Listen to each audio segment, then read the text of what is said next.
There we go.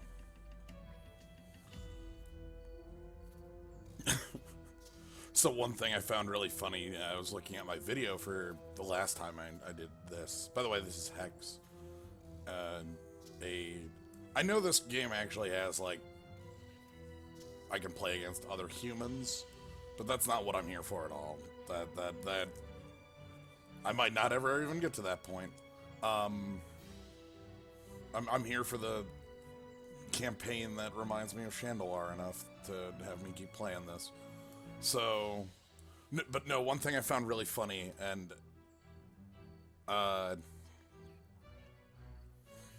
is if I go to the auction house, and I'm gonna wait a little bit to do it because it's for anybody viewing the VOD, you're just not gonna get anything. You might not get anything. The auction house music was like found and muted, which I found really hilarious. Anyway, I wanted to go in here, but yeah, I wanted to do some Hearthstone Arena, but everybody was not around, so I thought, well, let's just do something else for now, and then maybe if somebody else shows up, I can do an arena later tonight, and if not, I've done enough solo arenas that I don't care. Like, that's just a thing. So I'm gonna play this for a while here, as basically for as long as I feel like I'm still in things. Hey. So it's the big old squirrel token. But yeah, not much has changed from the last time I streamed this, and I'll go through explanations of the game for those joining for the first time here. But at the moment, I want to... So, you have gold, and gold can buy you... Wow, I got a lot of garbage here. This looks like a MMO backpack. Like, I don't even know what to make of all that. Anyway, you can, wrong button. If I go here, like, the actual booster packs cost of, like, actual cards, which costs platinum? So that's not happening. But the cards that are just there, like, commons for PvP, and silly cards for the campaign are all like 1,000 or like 5,000 here. Also, I guess I could buy it for 30,000. I could buy this owl. I don't know what this owl is. Like, I kind of want to buy the owl, but that's a lot of money for the owl.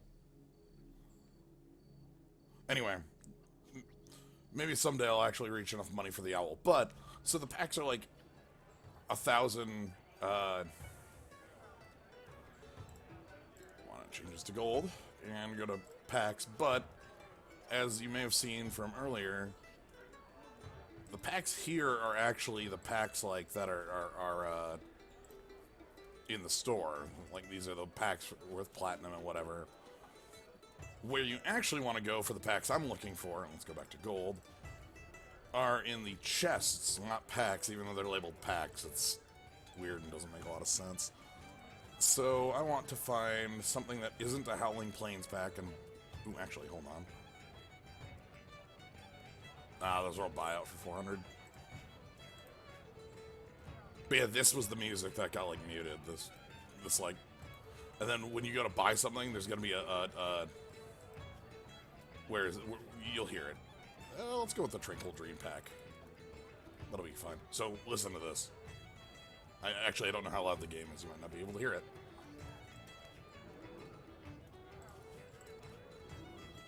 There's like this. Whoa. I like that. Anyway, we're gonna go to here to open pack. And then I'll start showing off game.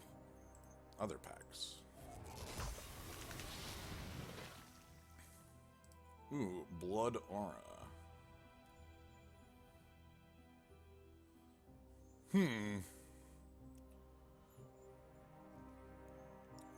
Okay.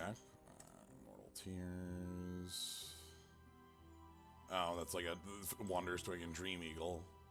Oh, good. Dream Eagle. I have a couple of these, and this is my third Dream Eagle. This is like a big old flyer that, so, to give the quick of the game that I'm playing here, that I'm not playing yet, but, basically if you're familiar with Magic, this isn't going to be that different initially. If you're familiar with Eternal, this isn't going to be any different at all. It's Eternal, Eternal system. You have, a threshold to play a card, the influence from sigils in Eternal. So if you control 2 equivalents of islands, you can pay 6 any resources to play the card. And a dream cap. This makes my lizards. Huh. I can discard my lizard to get a random 1-cost action.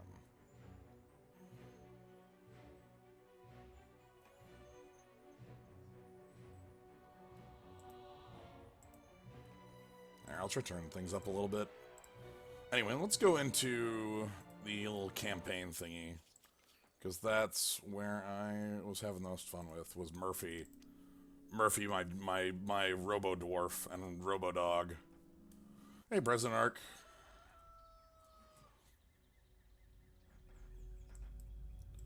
So this is Murphy. Oh, I should probably go into the deck and see what I can do. I had a couple cards I wanted to add to it anyway. So Murphy here is playing a aggressive red-blue deck, playing... I can't make this card big. Okay, I can make this card big. Different button.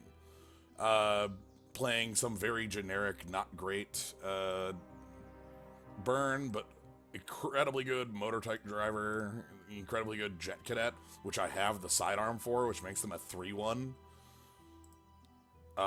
We have our Ruby Aura, which we have the equipment for, which makes this +2 power and a permanent boost.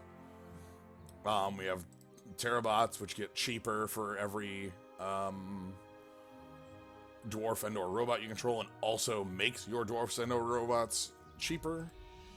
What other cards in here? We have Glendower. Glendower has I don't have the mallet. Ooh, that'd be cool. That sounds really good. But I have the boots that make it so Glendower makes your things... So you can adjust cards in this game, like augment them with equipment. Like, I have a gun, and the gun makes my jet cadets +1 power. The gloves make the one Ruby Pyromancer I have get its own boost. The boots make Glendower make artifacts cheaper. Anyway, the deck is based around jet cadets and motor truck drivers and then flyers. These ones, we'll see it in work. And then also Sapphire Aura to give flying off to like motor truck driver and Emberleaf Duelist. And then also the dog. You'll see the dog, our good old buddy Robo-Dog. But what I wanted to do was there was an extremely dumb card I had opened. Yeah, this thing.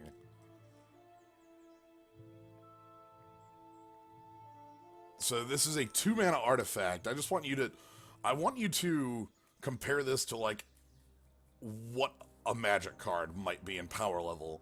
It comes into play with 3 counters. You can tap it to remove a counter from it to draw a card. So it's a 2-mana artifact that draws 3 cards over 3 turns. That's goddamn incredible. Like, what the hell? Jet Cadet. Yes, Jet Cadet, in addition to being a Welkin turn, I also have a gun that gives it +1 axe, so a 3rd power. So we're putting this in the deck for certain. That's way too goddamn good. Yeah, it's interesting, Squirrel Token, because right now, like, with the cards I'm playing with, I haven't seen much that I would not expect to see in Magic. A Welkin Turn is a card I know in Magic. Shock is a card I know in Magic. 4 mana, 4 damage, card I would expect in Magic.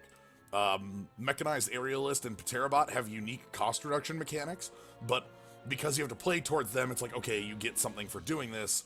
and it's a flyer. That's a card you could see in Magic. But, like, that's way too goddamn powerful to ever exist in the game of Magic.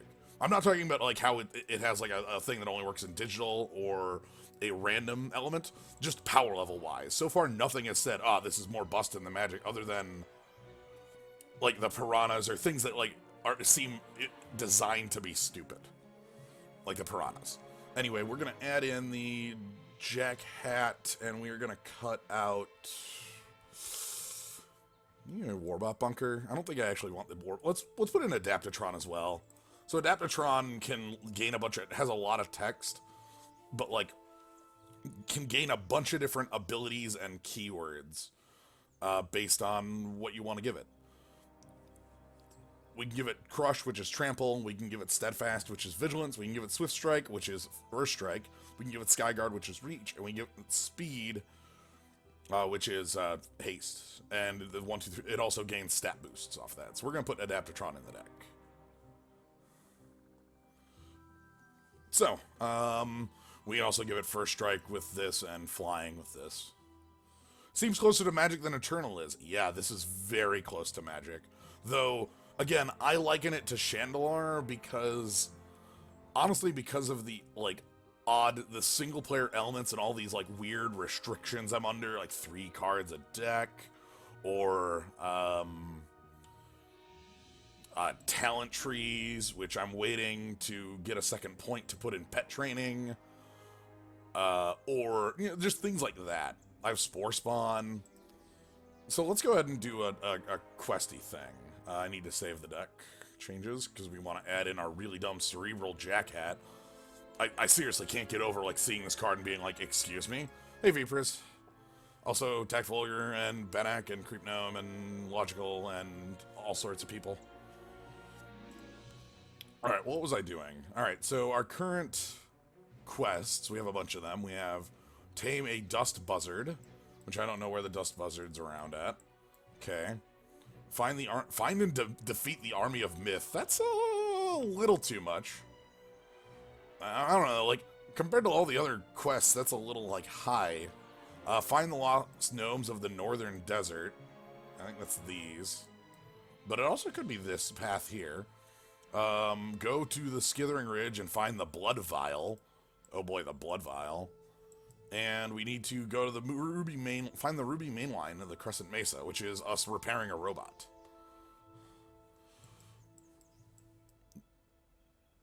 Dust Bustard. Oh, I read it as Buzzard, didn't I? The Dust Bustard. Is that like the Dust Mustard? Anyway, let's go to one of the areas I haven't been, which is going to be these dark ones. So the way this works is that the dark ones are places you haven't been. The yellow ones are generally areas that are incomplete or have something to come back to later. Like this is the Piranha zone. This is blocked by an army. This is blocked by one jerk. The green ones are, I think, just like travel points. Usually they have some sort of, like, I don't know what makes the difference between green and blue is. Maybe it's just they didn't have a combat. It might have been they didn't have a combat. And then blue ones are finished. Or, like, you know, like cities and stuff. So, and then the ones that have the circle around them, the 4-pointed circle, that means they're a quest zone. That means you want to go to them in some way. I don't know what this is. Or this.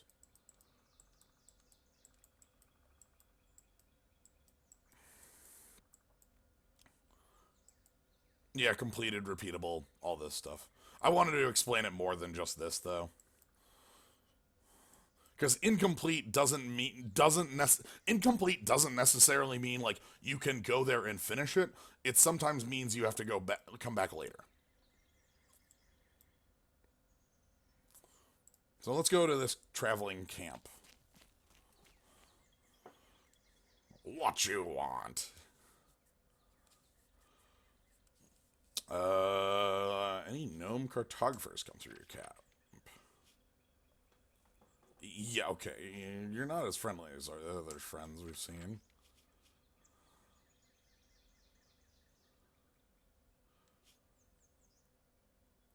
What is bothering you, my friend? I want to know your story. Okay. Georgi was once a farmer. Lots of food, many sons, many daughters, all for Georgi. Then King takes it all. Says he wants it all. Georgi says no. King takes food, kills sons, kills daughter, burns body. Oh, that sucks. That sounds awful. Alright, so... Well, goodbye, bud. Ooh! Okay, this is good. This leads up to our other quest point, so let's go this way. Crescent Mesa. Oh, yeah, so in the deserts you run into these coyotals, who are coyotes who walk, who are like people? Yeah. I'm looking for the coyotal that dismantled robot JPL 3552099.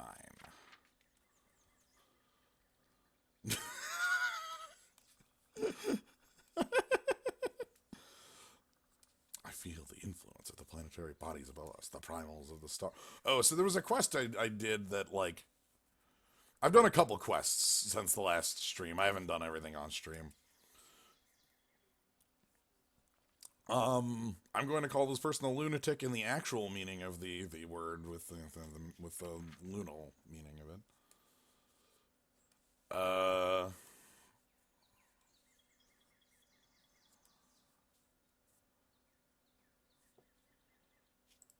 What did it say? Alright, well, let's battle. What do you got? To target a troop without defensive... Oh! And then 2 tap revert it. Okay, so that...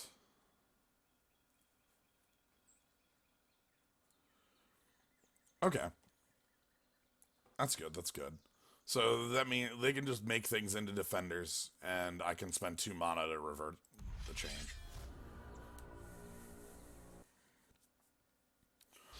Alright, let's see if we win the flip. I think, I haven't confirmed this, but I think it landing on Hex is you win? Yeah, okay. When a troop enters play, the next troop in your deck gets +1/+1. Okay. We're going first. I see 2 colors. Yeah, we're good. 2 colors is enough. Because we have a 2-drop, a 2-drop, a 2-drop, and a card that can become a 2-drop with Glendower in play.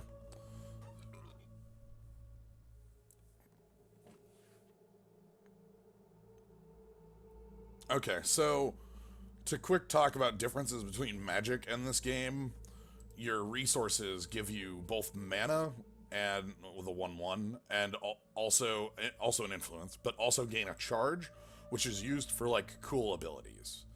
Like this, it lets me summon Robodog. Oh, we're gonna keep.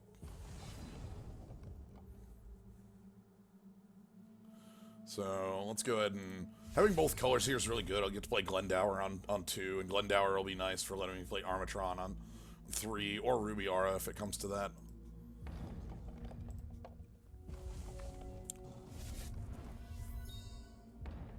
Okay, they've got nothing. The gameplay is very similar to Magic. We have untap, first main, combat, attack, defense, damage, second main, end phase. And we have this little priority, like, moon thing that shows us who has priority. Other things I can note on this interface. This is the, like, specific...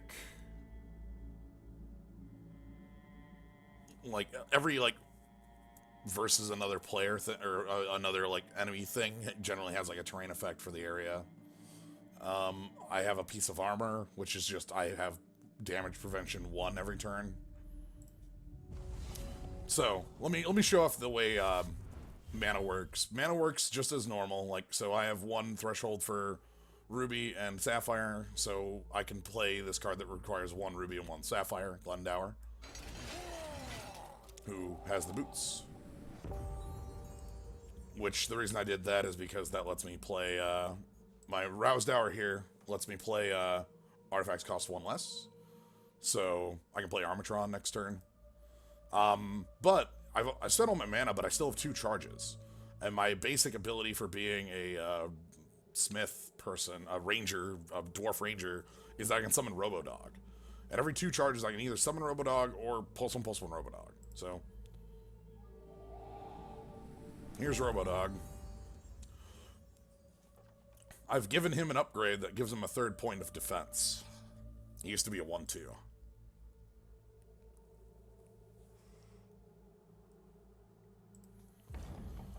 But yeah, so we'll go ahead and perform the beatdown from here.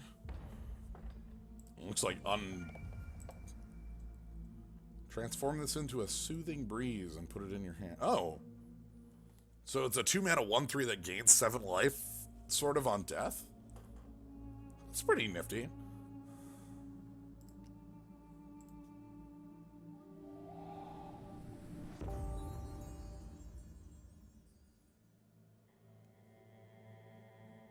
So, alright. What I am actually going to do here is try to catch my opponent in combat with the Ruby Aura. So we're going to attack the mechanized aerialists get cheaper while they're in your hand and anything attacks. The big thing with them is that they require double Sapphire to play, which can be a problem.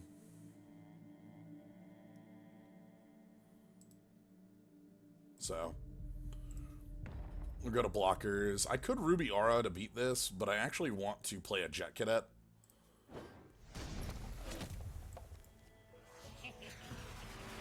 Now, you'll notice this mechanized aerialist has +2/+2 because I played 2 minions, the Prophecy of the Bright Moon, in play. So I want to draw another Sapphire so I can just get this down. Anyway, Jet Cadets are my general way I win. Jet Cadet is really strong. It has 3 power because of the gun, which is over here. You have your equipment wheel over here, or bar. I don't actually have any armor. Everything else I'm using, though. Oh yeah, Robodog can block. Let's see what you got. +2/+2, gain 2 health. That's new. Yeah, it works. Rip in peace, Robodog. And you have Pale Moon to give Defender to my Jet Cadet, which is a bit of an annoyance, actually. Hey!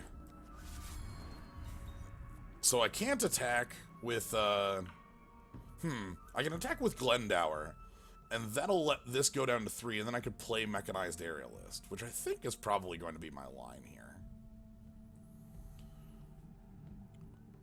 So let's have Glendower get in. So let's play our biggest Mechanized Aerialist, which is a 5/6 right now. And the next one will probably be free, or close to it. Basically, winning with flyers has kind of been my game plan in this game. What do we got here? Ghost Feather. Okay, so this has been pumped. I think it was probably a 2/2 base. You may control... Wow. You may transform another target troop you control into a Spirit Eagle. Okay. Nice. And then you're going to go ahead and Pale Moon to give my Mechanized Aerialist Defender. Just fine for now. We'll deal with that. I think what I'm going to do is I'm going to go ahead and make... So we're going to make Robodog again. So Robodog doesn't keep the buffs, which is really weird. Like, if I buff Robodog and it dies and then I recreate it, it's a different Robodog. See, there's a Robodog in my yard and a Robodog here. That's just something worth noting. I'm going to go ahead and use this thing's ability to change it back into... Oh, that's... Huh. I guess I should have seen that coming. So, the revert... I guess I've never actually reverted a card.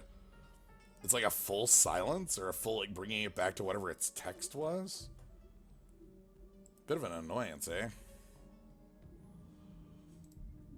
Like, I guess, yeah, it brought it, because it still has its flight. It just lost its +2/+2.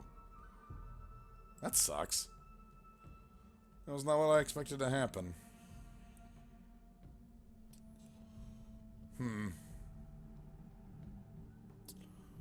Let's go ahead and play the Armatron here. I want to pump up... actually.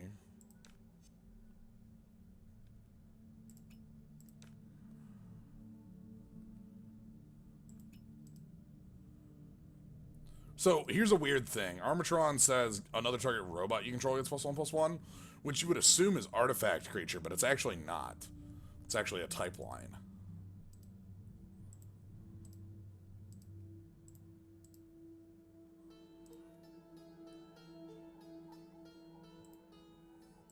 Now let's give it to Robodog. Oh, God, I don't... Yeah. I'll go Flyer. Glad I did this in this order, then.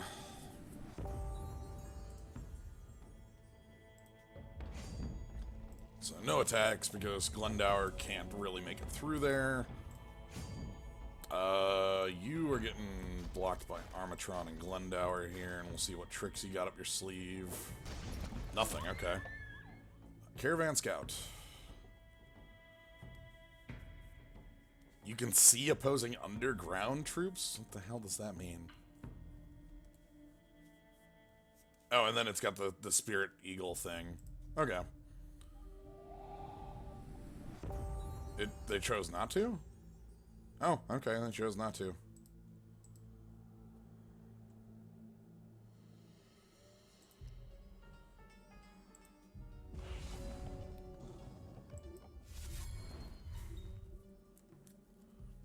Alright, well...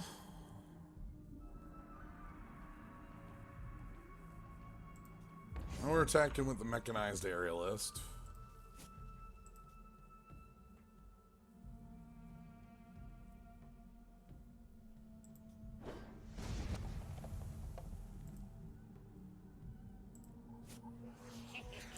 Oh, it kept its 3. That's weird. I really expected it to silence the gun. Or to revert back to without the gun. Huh. Well... let's play... another Jet Cadet, I guess?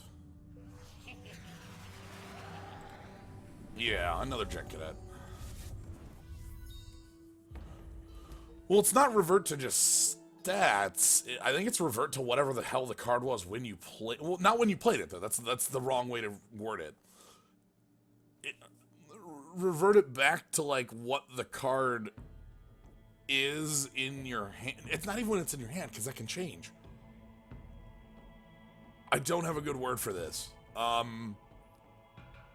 Revert changes it back to its, I'd say, original state, but again, that's not necessarily true because this isn't its original state. Its original state is a 2/1. Printed values? Sort of, like, again, the equipment thing is really throwing me because I would have just said, like, what the card says on it, but that's not true. This card's a 2/1, and that didn't get... Factory default. I like factory default a lot, actually. I'll take 3. That's fine. Because I have a piece of armor, and this refreshes every turn, so I take 3 from this hit. That's not really that big. What do you got? Oh, another Spirit Eagle thing. Sure. Yeah, factory reset. I like that. The next... Okay, so they'll get a life drainer. Okay, so they're... This is a... Like, the entire Coyotal thing is that, like, they keep doing this prophecy thing to make their next troops more and more powerful. Alright, anyway, we're going into combat. I think we're going into combat full here. That's just gonna be me hitting this button then. And this card is now -3 cost. Where are our blocks?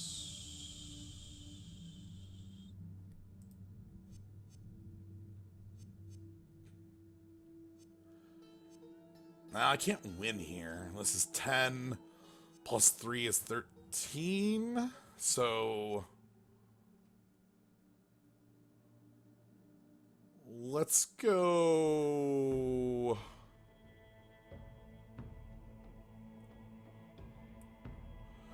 Yeah, it is sort of like the Grimy Goons in that it's like you're kind of snowballing into, like, you play for the future. Let's save our... unit here then. also, we could win the game with this. So this is our really dumb, like, I have a giant rocket launcher that has a really, like, okay, if targets at random, then coin flips for 7 damage.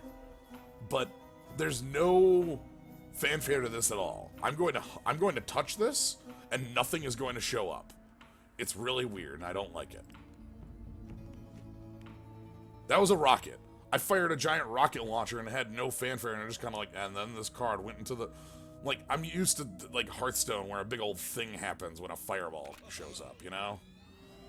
Anyway. The worst part is, like, when it misses, like, nothing happens. Like, it's just like, zoop, and then nothing happens. What do you got? Swift Strike. Okay. That's actually... Is that Swift Strike being granted from something? Don't think so. Usually green words are granted keywords, so where's that being... Well, not necessarily. This is a green keyword. I guess I'm just looking at prophesized. Maybe ungreen keywords? I don't know. Alright.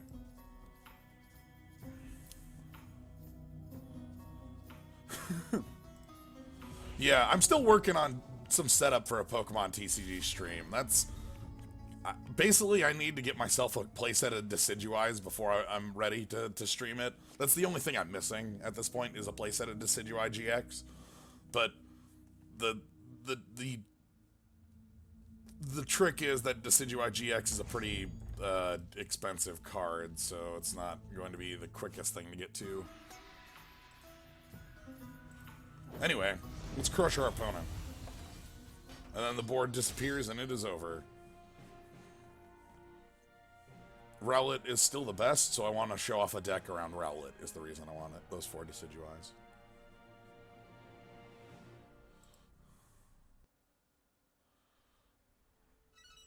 Ooh, we're getting there. All right, I want to get to level 5. Level 5 is what's going to let me upgrade my pet upgrader. Yeah, 500 gold.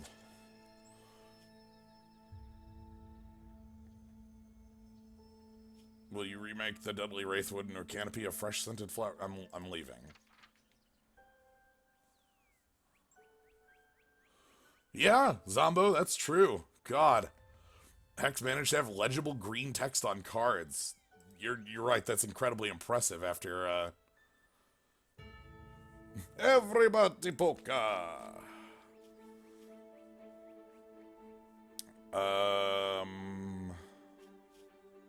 Animals stayed in the area? Ground running birds that scare around on the feet are tameable. Okay. See any gnomes?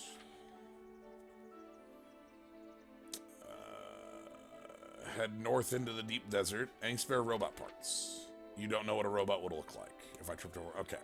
Well, thank you. Well, we have this Forsaken Plateau, which has been on our marker for a while. I'm going to check that out first. Oh, so one thing I find kind of funny with this game, if I open up card collection, I think. No, card collection's a bad idea. Mail? Yeah. So if I open up mail, because I want to delete this, thing here, the scroll wheel still zooms this. Now, if I click on the zoo, I'm currently on the zoo. The scroll wheel still controls that. I just find that funny. It's like, when you're not in focus, it still takes it.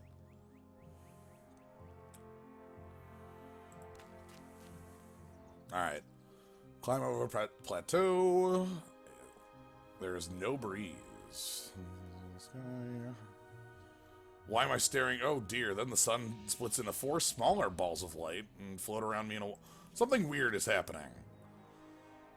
4 creatures of light are faceless and tower several hundred feet into the sky. Is this the end of Majora's Mask, maybe?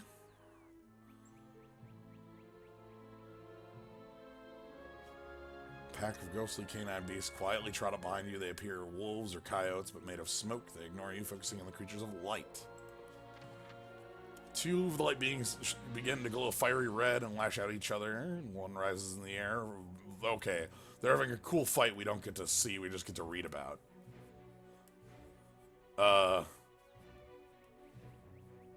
dear. Okay, one of them is light beings in the lake of blood vanish, but the Goat Scouts remain. One by one, they lift for a front prize of stay on 2 feet.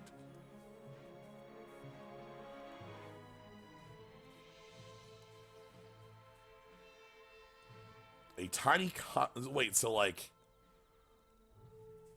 this is all very interesting.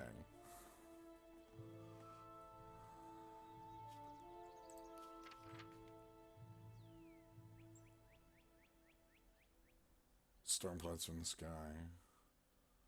Shrieks around one foot. Oh! Oh no, it's the Army of Myth? Oh shit. I didn't think we were gonna run into the Army of Myth. I thought that wasn't real. Yeah, that was what I had taken from it, Squirrel Token, is that sounded like the raising of coyotes and wolves from, like, not unintelligent, but like, sentient humanoids walking around because of these, like, god beings that fought each other. Alright, so they get a lot of mana, but they don't have any other special abilities. Let's see what it looks like. Our deck is all about flyers. Well, they might have an army, but we have the air. And really, at the end of the day, that's all you need. Ah, I lost the flip, I think. Is that losing the flip? Has redrawn their hand down to... Okay, so, yeah. Well... I'm willing to keep this because it's double blue and single red, which is basically every card in my deck. I have some card draw and Terrabots. I should be fine. Terrabots come down a little late, but... We'll see how this one plays out. We have a curve.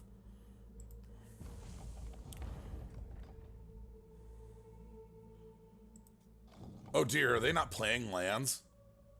Are they playing Hearthstone? Is my opponent playing Hearthstone? Uh-oh. Oh crap, if my opponent's playing Hearthstone against me, I'm not gonna be in a... That's not good. I don't know if I can beat a Hearthstone player.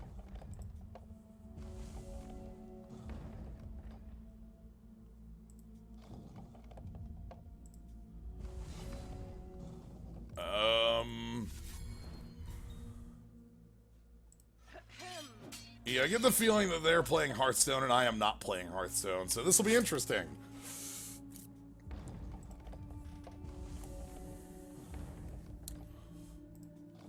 Okay.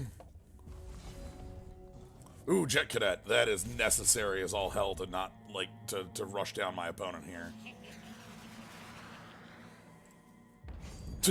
I think I say the same thing in Eternal every time my opponent plays Striking Snake Formation. Yeah. Okay. So they're on 4. And they're getting thresholds from this, or they already had these thresholds. Okay. Let's go ahead and play this shard. We want to upgrade our Robodog, and we want to play Researcher Adept. And then we'll get to play Terrabots soon. Crushing. Let's get them. Alright, Hearthstone. No combat. Oh, crap. Oh. Summon X random unique troops. Thanks, hint. Okay. What's today's? Scrap the Endless. Junk Robot, unique. 7 mana, 4/4. Deathcry, summon a Scrapyard Magnetron. We'll read that. At the end of the turn, put a random non-unique junk card from your crypt into play.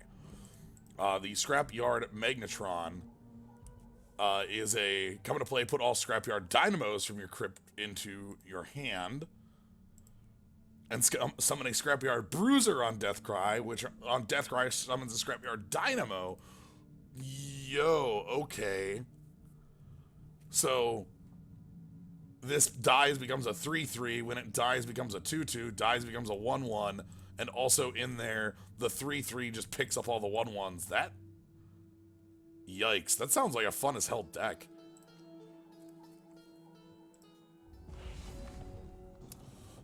Anyway,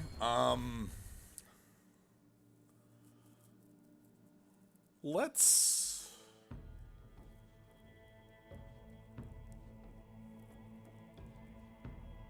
play out Emberleaf Duelist, Sapphire Ardor on the Robodog.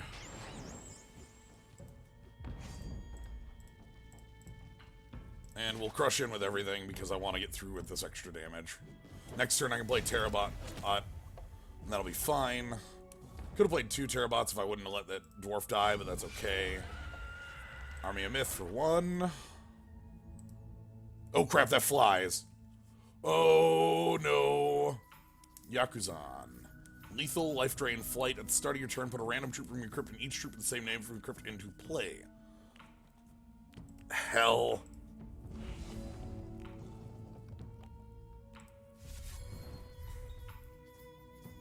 And it has lifelink too? 3 points of lifelink. Alright, if I attack all out, I would hit my opponent for lose Robodog, lose Duelist, 3, 5, bring them to 5. They would still be alive. Okay. So don't do anything. Just play a Terabot and pass.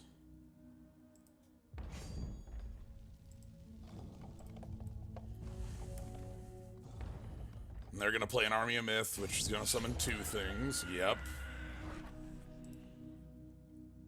Play this only if there are 3 or more cards in the same crypt. 4/4 unblockable, and whenever you use a charge power, copy that power with speed. Okay. Okay, I think the Ruby Aura is enough to win this. So let's go ahead and use the Ruby Aura. The Ruby Aura will allow me to bypass the lifelink on this.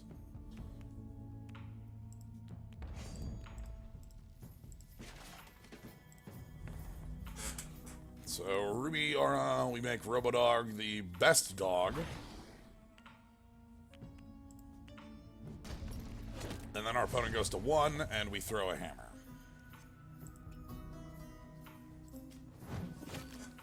Whoo!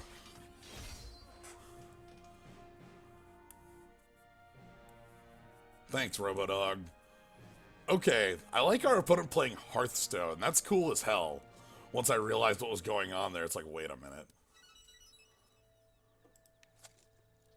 You open your eyes, you feel as though you've been asleep for 100 years. As you scan the horizon, you see nothing but dust caught by the wind. You hear eerie whisper near, all myths grow in power, return to the place if you wish to confront the army again. Okay. Let's go back to Cave-In. Let's talk to the robot first.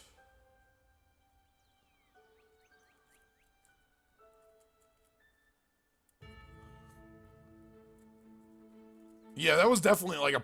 that was the portal brawl. That's fine. We'll give it a... Don't worry, Scroll Tiger. We'll give it another shot here. I want to finish up some quests first. Oh. Hey, Rousdower boots.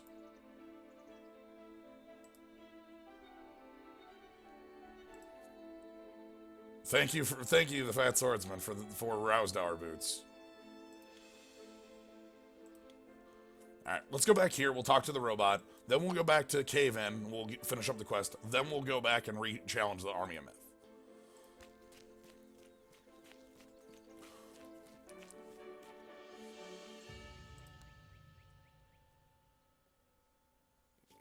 What are you doing here? Well, I'm your master now.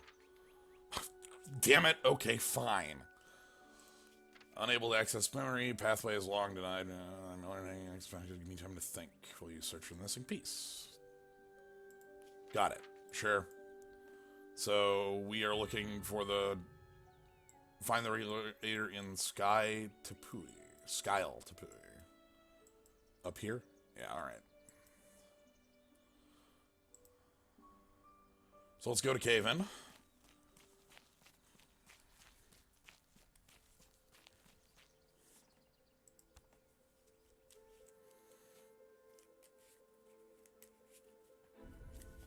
And we have a person to talk to, Mia here. Maya? I defeated the Army of Myth. What associates? Alright. Hey, pack. What do we got? Ebony Pawn. Oh my god.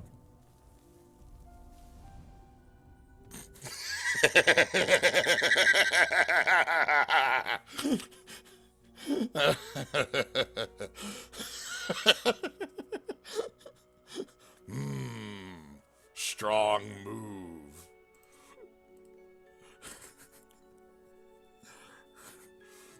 So if you haven't seen it, I'm just going to pull up a YouTube video and link it in the zoo for you, because it's one of my favorite dumb things. This one here. Whenever you have time. I know I've tweeted that one before.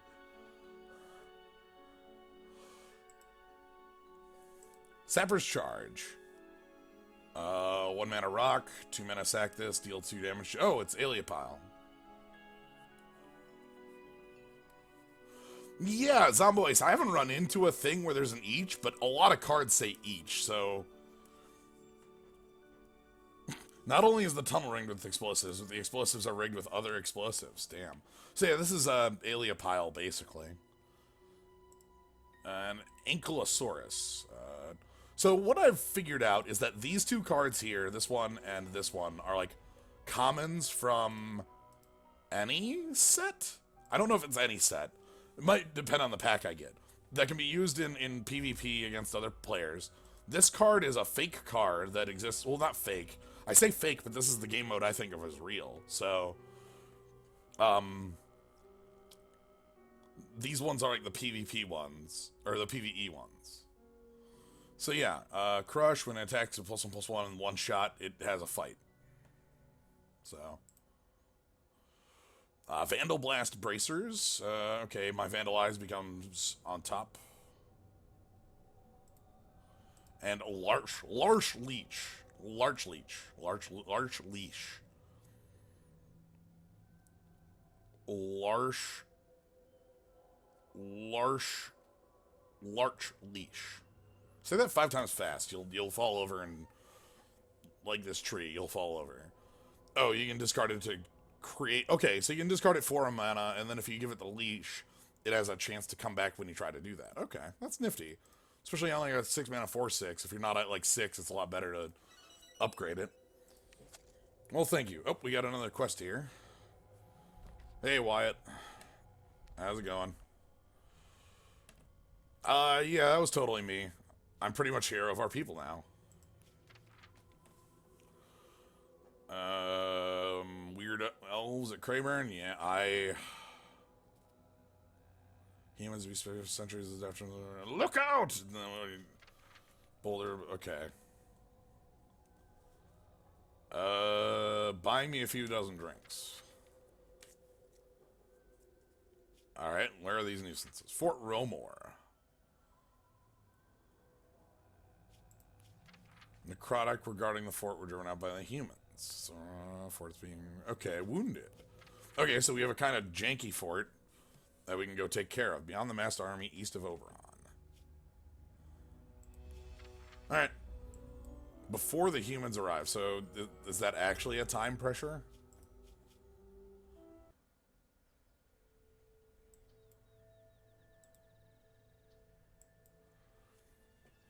Well... Let's ignore that and go over here to the wide empty plateau.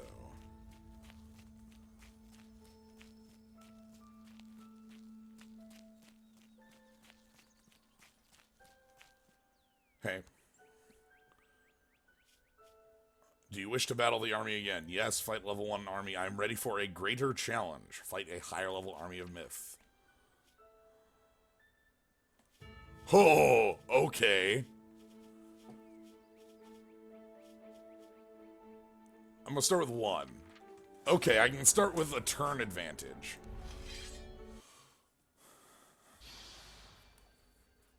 Man, are we gonna beat up Trevor Fenn? That'd be cool, yeah.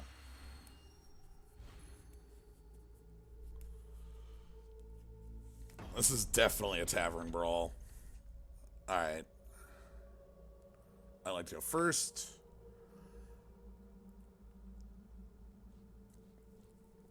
Shit, this hand's good if I draw... Okay, so this hand is extremely good if I draw into an underworld troop. If I don't draw into an underworld troop, this hand is really bad. We're gonna try it. Why do they keep mulliganing?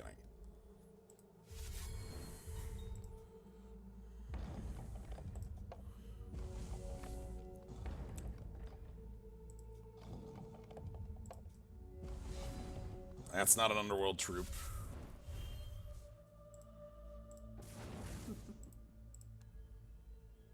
Because Robodog has no faction. Robodog knows only loyalty to me. Now, because I did that in that order, so the way it works, I guess I just did that without thinking here. Inspire is whenever a troop of equal or greater cost comes into play, do a thing, and that thing is +1 power. When this inspires a troop, it gets a +1, and that's from the gloves I have on. So now Robodog is a 2-3, and Ruby Pyromancer is a 3-1. This is the way I'm going to race them. Oh, they keep mulliganing because their hand has no land. I guess, yeah. Anyway, this is the best I have here. I really want to draw an underworld troop so that this has Rage 2 and Speed. I basically don't want to play the card without it. Oh, hell yeah. There we go. So, Underworld Allegiance is, this power is active while you have another troop of the bolded characteristic in hand or play.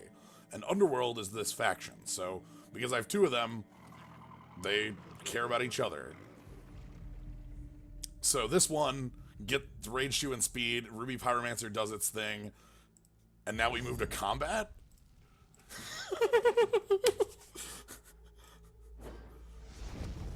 Check this out, Army of Myth. I think they're dead next turn. We ride together. Aye.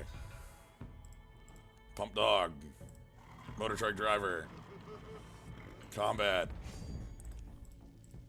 Show the Army of Myth what for.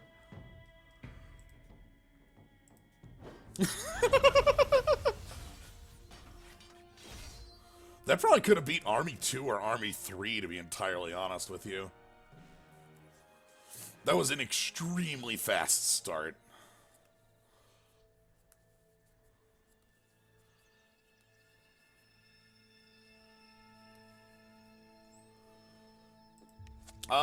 We were offered the chance to fight the army at any power. I chose power 1. Basically, like, you know, down the line.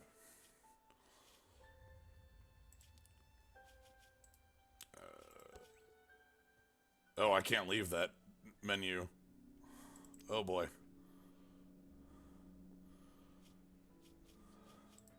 Nah, I don't want to fight them now. I'm gonna go... I'll do the fort later. Let's go ahead and do this. Find a battered leather-bound journal with the initials BEOC on it. Let's read. Day 6. We have been fortunate to encounter mostly mild weather. That is, until this evening. As I sit writing this, we are huddled against the storm of unbridled furiosity. The rain lashes against the canvas of my tent as if it were the knives wielded by a desperate maniac.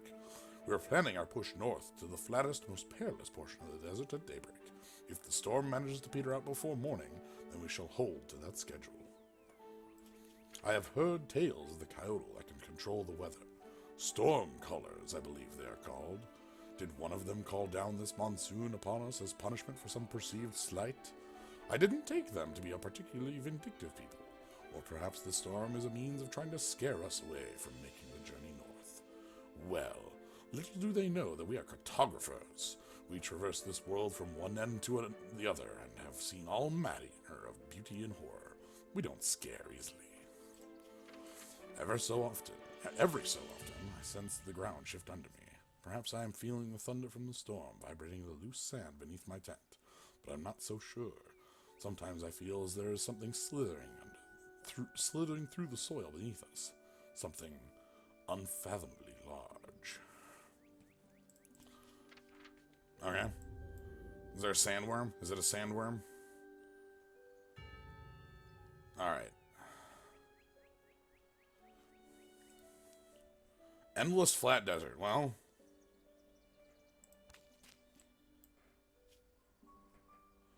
Hundreds of bleached skeletons that surround the massive crater that plunges into the ground. Yeah! Woo! I didn't look, there was a line there. So there's something still here. Huh.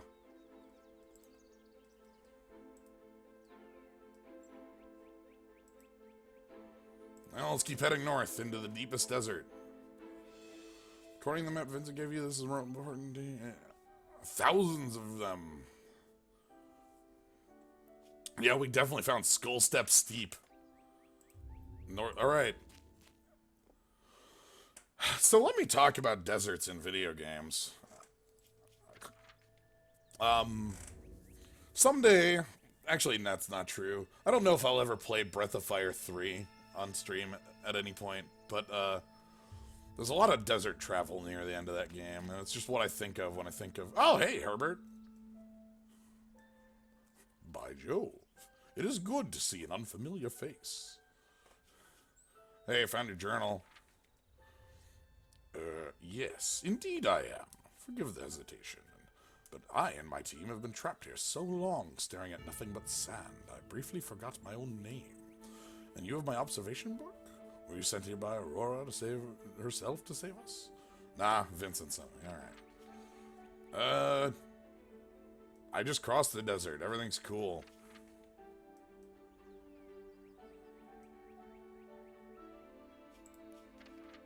Wormoids.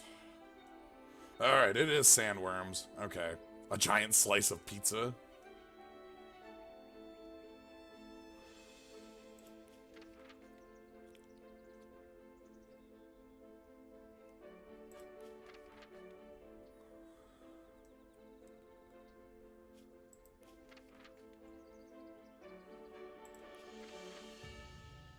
Oh, good God.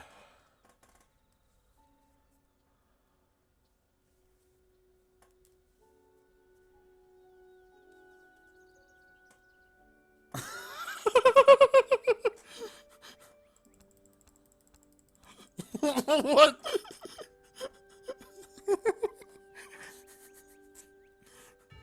So, select number of gnomes.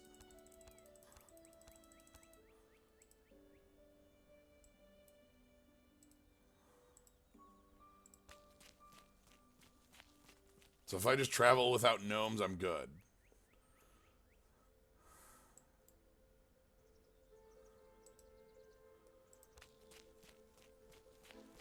Alright, you know what? Give me all the gnomes. Give me them all.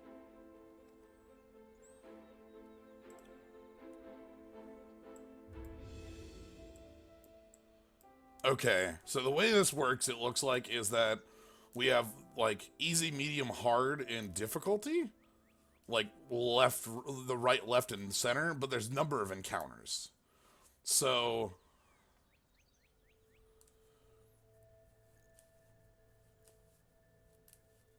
like, the middle path is 1, but you have to fight the mama sandworm. The left path is bigger sandworm, but there's only 2 battles. And the right path is, like, the easier one against the baby wormoids.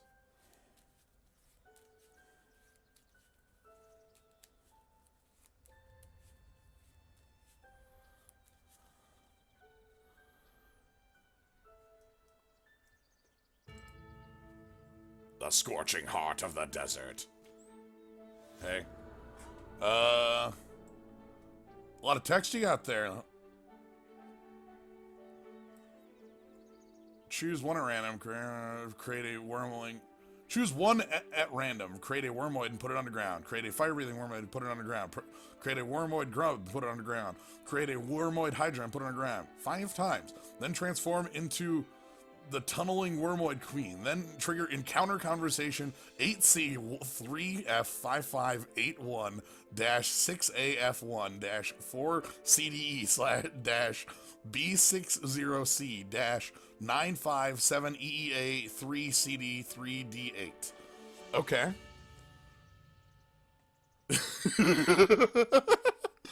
Before the start of the game, gain +3/+3 and 3 whenever a wormoid. Okay. The wormoid. I'm a bit scared of the wormoid queen, seeing as she literally can memory edit. That's a little powerful.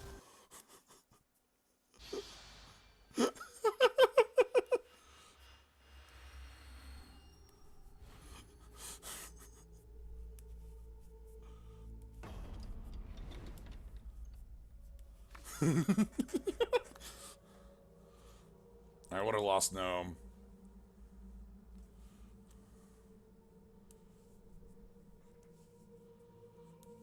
Oh, they're garbage. Okay. No, that's fine. I'm holding the Pterobot. That'll be good.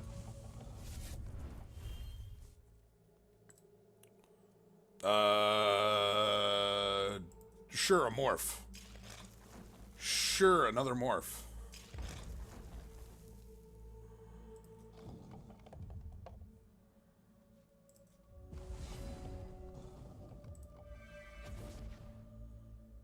Everything that you need. That's kind of lame. It's not actually everything I need. 60 health is a bit much, don't you think? Yeah, I saw she started at 4. That's part of her ability. Oh, they have 1 token on them. Okay, so again, we do the Ruby Pyromancer first. And then we do our Robo-Dog. And that's how we're gonna win this. We just do the beatdown.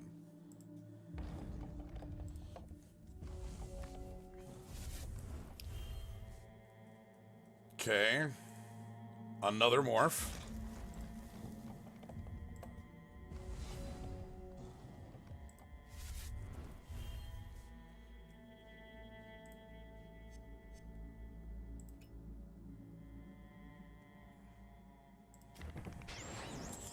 Alright, get up in the air. We need to commence the beatdown if we want to win. Yeah, it feels like suspend more than morph. I can say morphs, but because they're face down cards, but sure. Researcher adept. Hold on, what did that just happen? Oh! Holy crap, that's a lot of text there, bud. Tunneling. Get ready.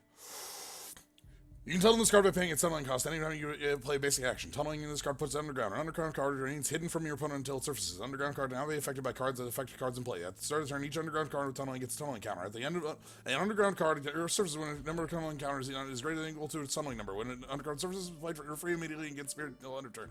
Whew! Good lord!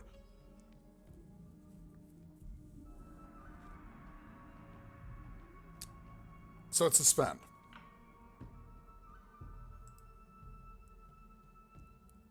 To summon tunnel wormoid grub. Okay.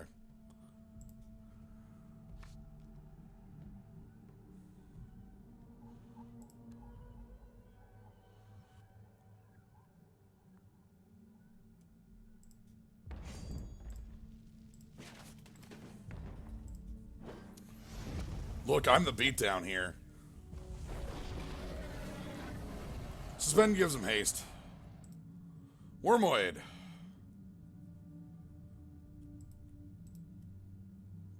Big wormoid. Oh, that's bad.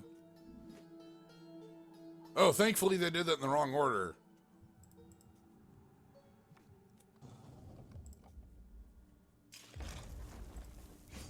Well, I need to take this hit to play Terabot, so we're taking the hit.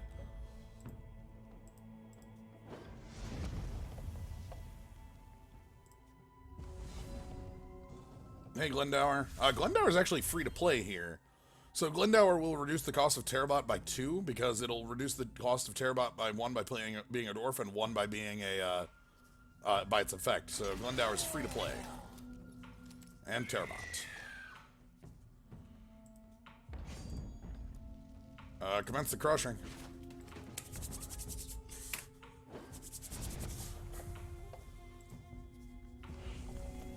Alright, Glendower is going to be blocking. Oh, good lord. Plays a card at this underground, it gets tunneling -1. Choose 2 at random, create a warm under. Okay, whatever. I see, you've got text. That's interesting. Heat wave. Skeleton?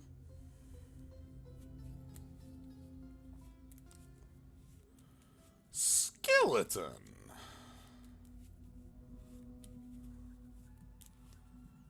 Skeleton. Anyway, this is Pyroclasm. Okay.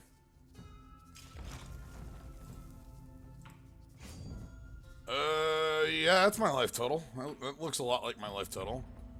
Suspiciously, even.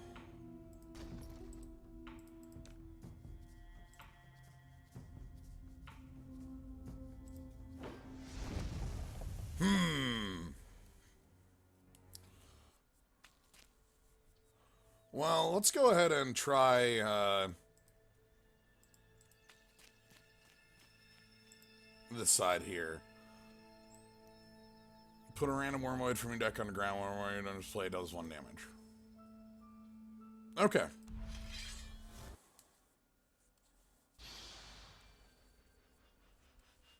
I feel like I was actually in that game up until the sweeper one showed up. That was 9 power.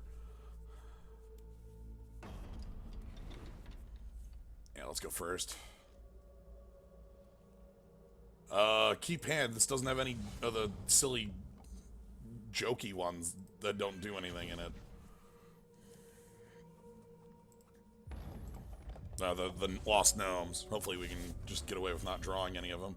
So Jet Cadet isn't actually great in this matchup because whenever a Wormoid enters play, it deals 1 damage to target troop.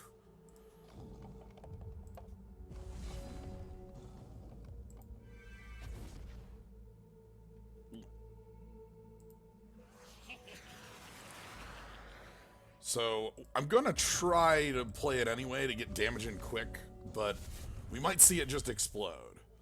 Okay, tunneling, sure.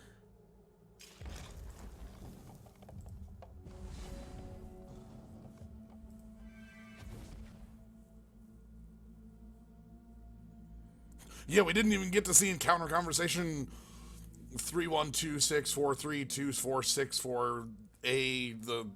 Yeah, we didn't get to see that at all.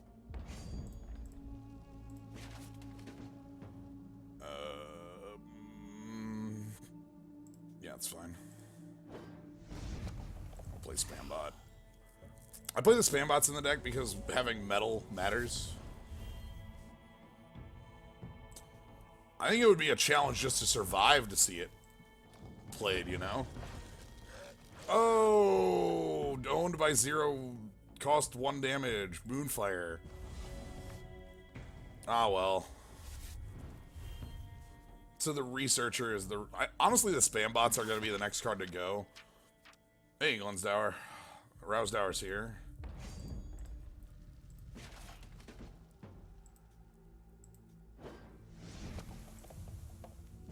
This cost was toned down from 60 gnome to 20 gnome. What do you do? Sure, I don't care about you. You broke my armor. Nice, I don't care. That doesn't do anything.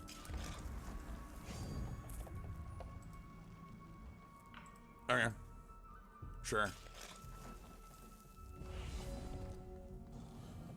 The trick is all those cards are not in play, so I don't care.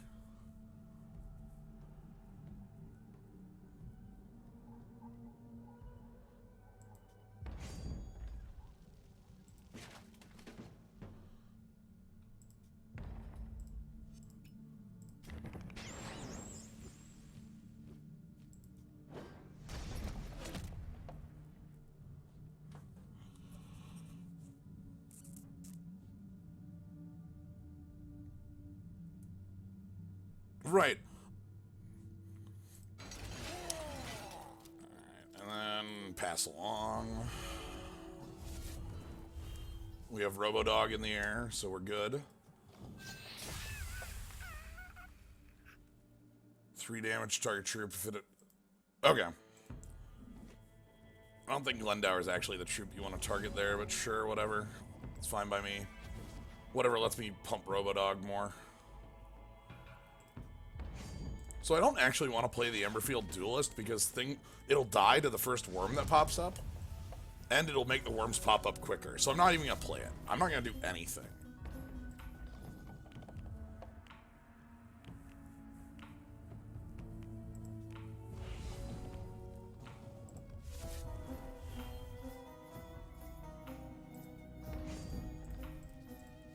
Alright.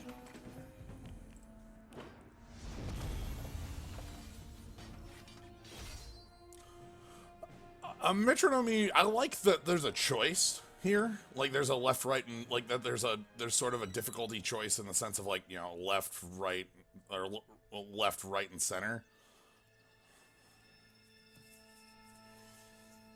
What's the third option then?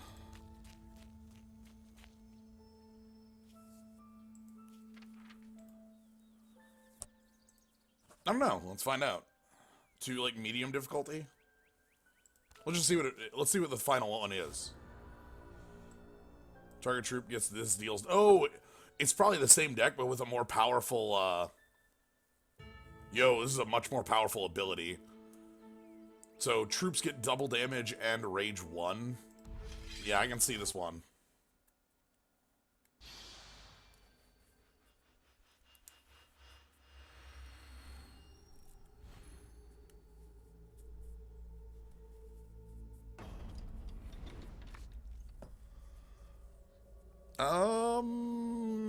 Oh god,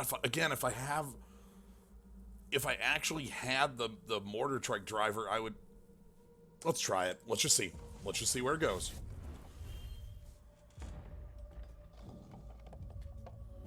I've got a couple turns to draw into a thing that makes my mortar trike driver good, aka another underground troop. But I have a ton of lost gnomes in the deck. That's probably not actually dependable because of that. I probably shouldn't have kept, but nah, what you gonna do?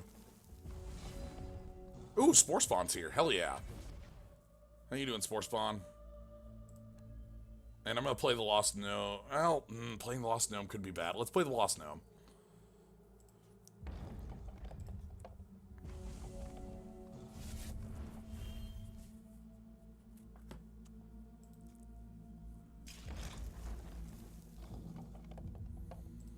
Come on. Ah, okay, we can't play that this turn. So we're not going to. Instead, I'm going to go ahead and play Ruby Aura. We're going to hold this for when it's different. And Ruby Aura. We'll play Spore Spawn next turn, and Spore Spawn's really good. It and Robodog get bigger as the game progresses, so I like Spore Spawn a lot. Okay, another underground. It's fine. Ooh, there's there's a blue, finally, I guess, so... I didn't realize I was that far off blue. Let's go to combat, and then we'll play Spore Spawn after combat. Hey, Gnome did some damage. Alright, Spore Spawn. So one of these has got to come up, right? I would be completely fine if nothing ever happens. Demolition. Hey, it's Stone Rain. How you doing, Stone Rain?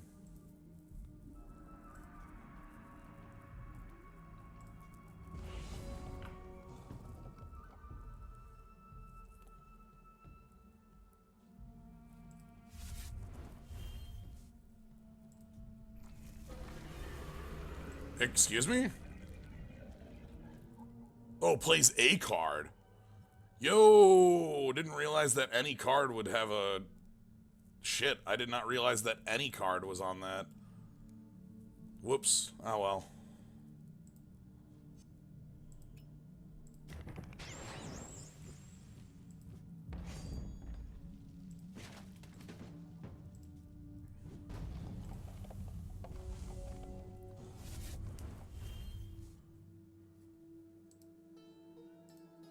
Yeah, okay, it deals double damage.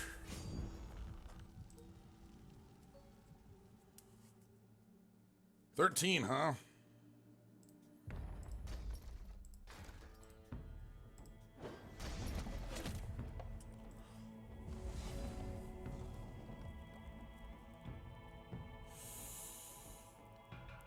Yeah, we gotta play this. Pump Robodog.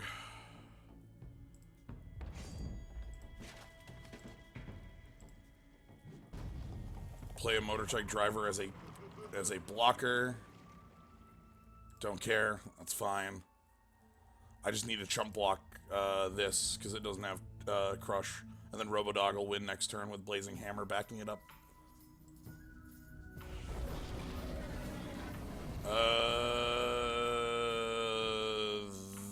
That doesn't have double damage, so it won't kill me.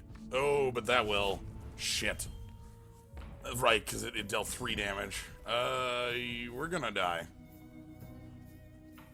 Damn.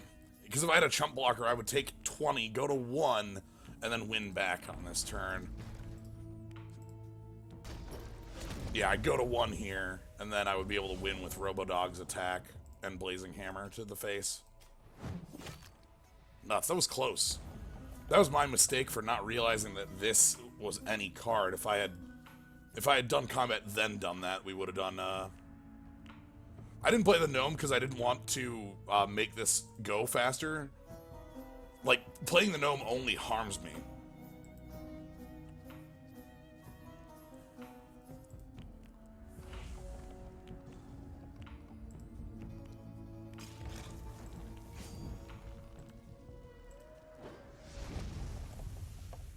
Alright. So we know it's that one. Let's check out this one over here. Add a tunnel encounter target troop.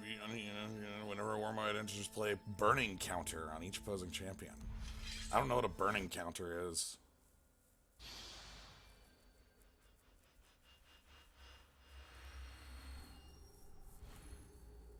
I didn't have the mana for missile.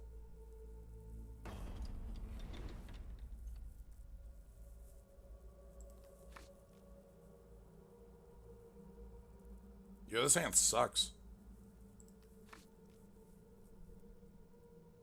Yo!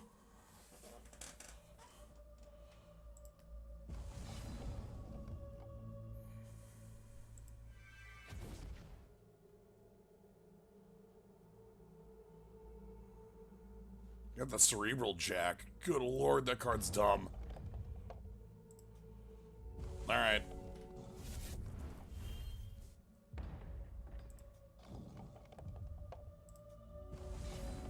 Oh, sweet. Never mind. I guess I'm passing on that to play Ruby Pyromancer. So Ruby Pyromancer is the better play here because of this. And now I have 5 power on the board. What's the no? No, it's a yo with a yo on it. Sorry. Specifically the power of this thing, which I don't even know if I want to play. That's a lie.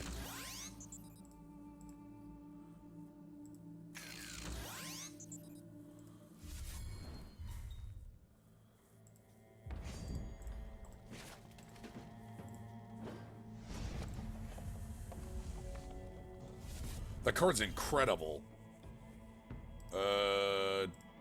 Sure. Put a counter on it, give it +1/+1. That's fine.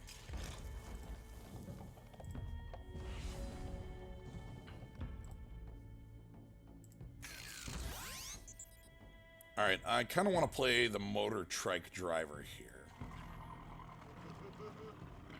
And combat, crushing. So I'm doing this in this order. I realize I'm passing up on a damage. Like so. But I didn't want like a worm to flop out because I played a card. So, was avoiding that, which looks like it has me the game won right here.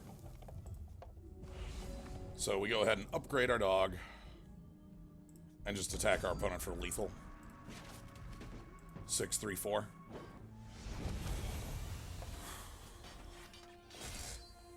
Excellent.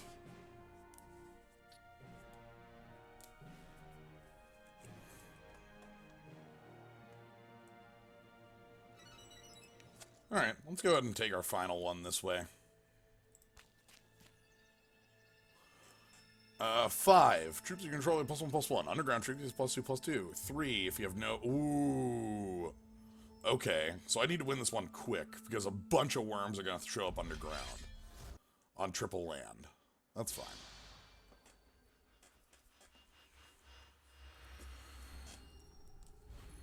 Yeah, Cerebral Jack is incredible. Alright. Good thing we haven't seen too many of the dumb gnomes. Cerebral Jack is in this hand, and so, yeah, we can keep this. I don't like them going first. That's, like, just bad for me.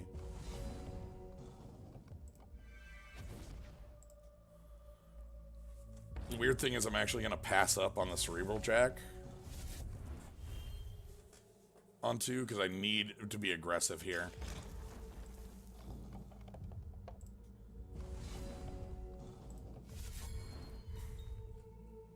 So, Emberfief Duelist, plus the dog. I need more Ruby Pyromancers. Maybe I own more. Let's find out after this game. So now they've hit their threshold, so they're going to have 1 billion worms underground at all times. Play this. Combat. Get in. Oh. Well, they let me attack. That sucks a lot. We'll play the spam bot.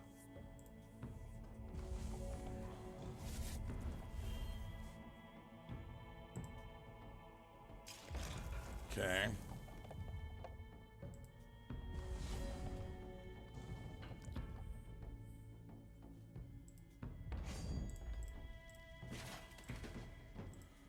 Again, that's me being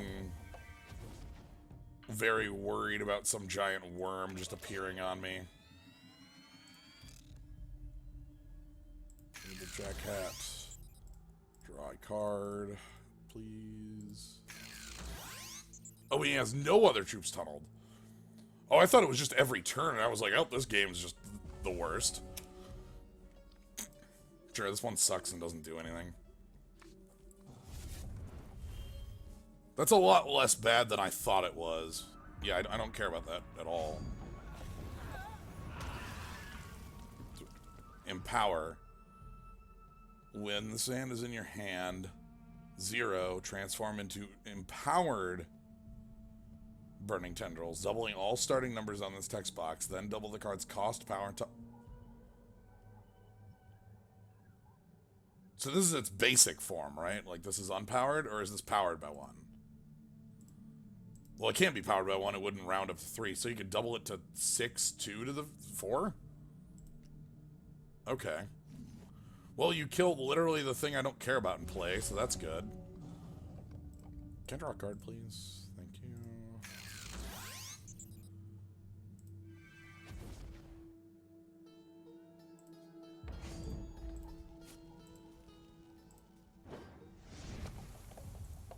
Alright, let's play some shitty gnomes.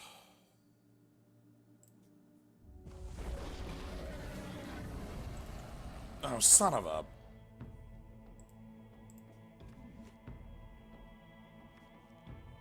Well, did you burn? That's bad. Rage 2. Sure, whatever. The thing's like a lethal threat anyway. Oh, and I have a burning counter? Hold on, where is that? Where can I see that? Anywhere?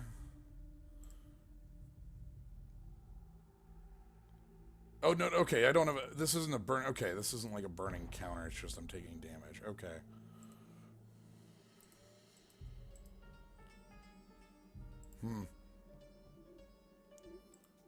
Whatever, go to 2. I don't care.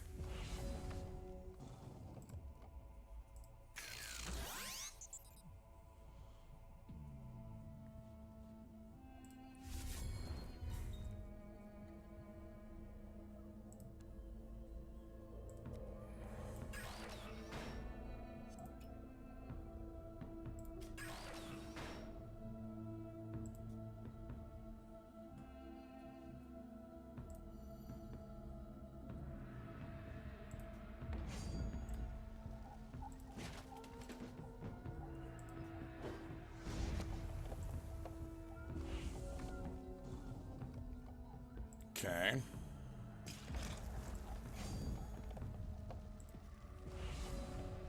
Hey, Glendower, how you doing?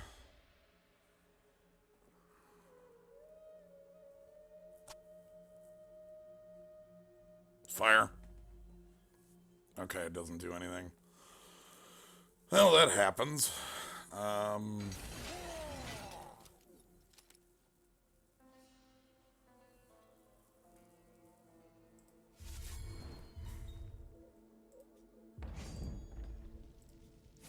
Let's just hit in the air for damage. No, seriously, what was the other card? What happened? Weren't there two?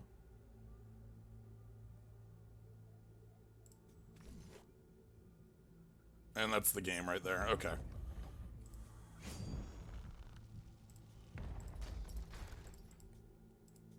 I don't understand what... I thought it went from 3 to 1 and nothing made sense there. That's weird.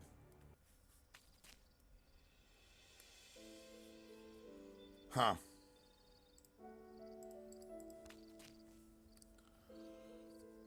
Sometimes this game just does things and doesn't let you know anything that just happened, and it's really confusing. Like, and then 6 abilities happen, and it's like, oh, okay, I guess? Question mark? Sure. Like, this game has done that a lot to me, and it's very confusing at times. This hand is garbage. 2 lost gnomes? Ooh, this hand is...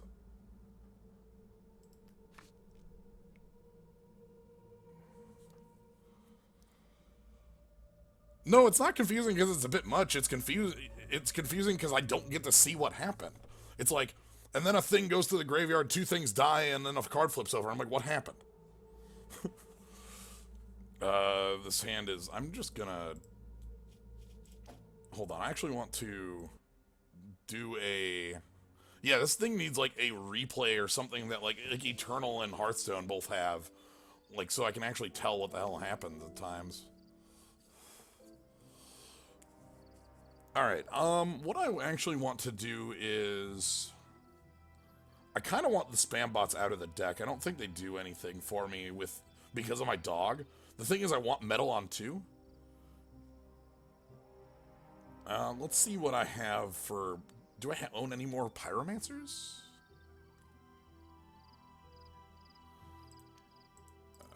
Actually, let's go sort by cost. And let's go ahead and turn off these 3.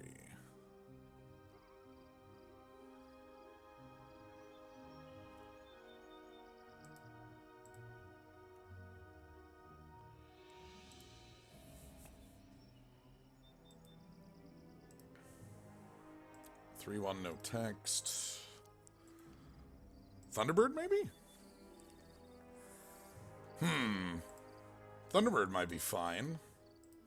Twisted Fate is not fine.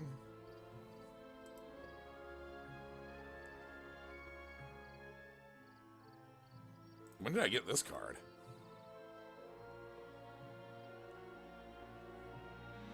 Create a Valor, and then Valor's troops get Swift Strike. So it's kind of like the Emberleaf Duelist, but a little more controllable? I like that. You draw 2, what do you do? Oh, I like the fact this is an Underworld. That's another problem with the Emberleaf Duelists and the spam bots, is they're not Underworld cards. Yeah, it looks like I only own the one, Wait, where is it? Like, Ruby Pyromancer is in my deck, but why isn't it in this pile here?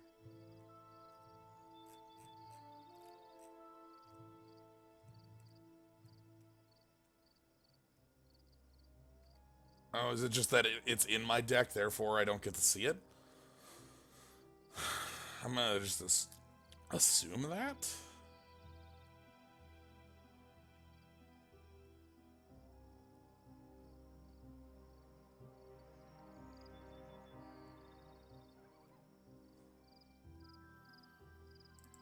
Alright, so Spambot out, Thunderbird in.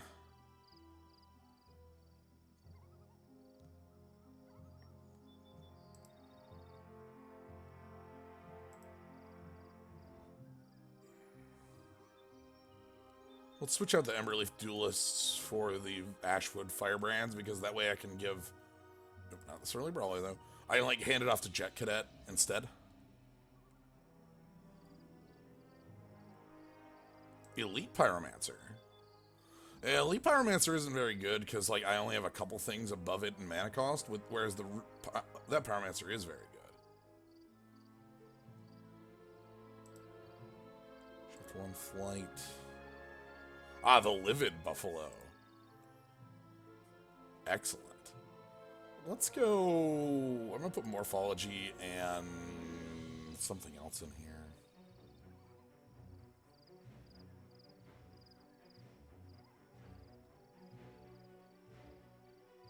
I'm thinking Surly Brawler, just because it's of its affiliation. What do you got? Die Ripper, Shift Speed, War Mechanist, which is actually a lot better if you have the robes. Like, the card's actually good if you have the robes. Attack for mana.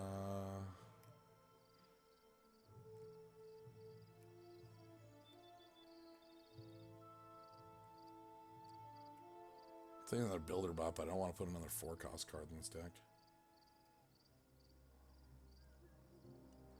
I want this deck's curve to be very low.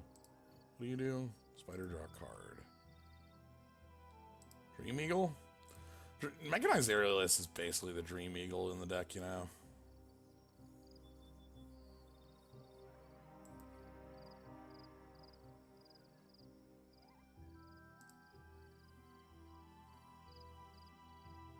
Yo, that's good. Hell yeah. Speed, Rage 1. That's okay. Draw and discard. Okay, so it's a Sky Eel school. Just flat.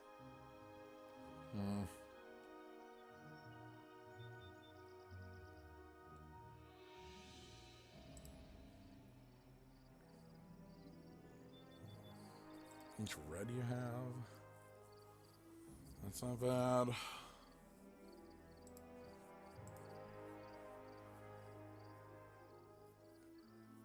I don't think I actually have a card I want as my final thing.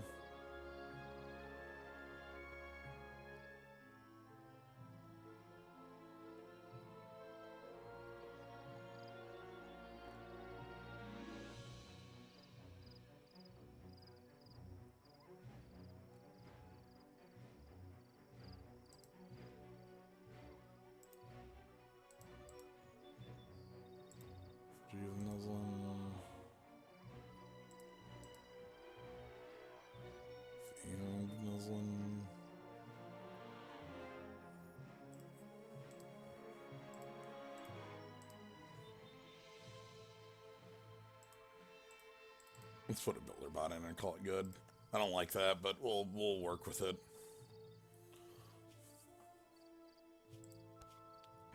Alright. Anyway, back to our goal.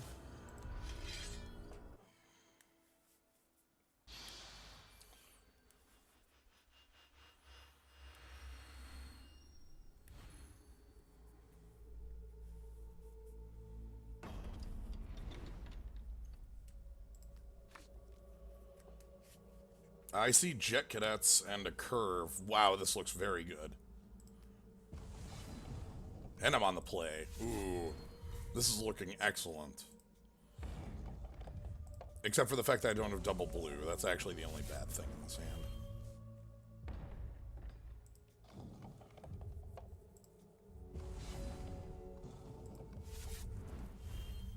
Grey Ogre.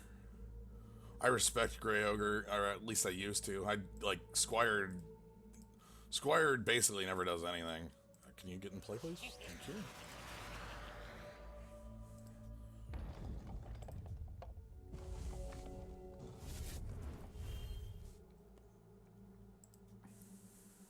Okay.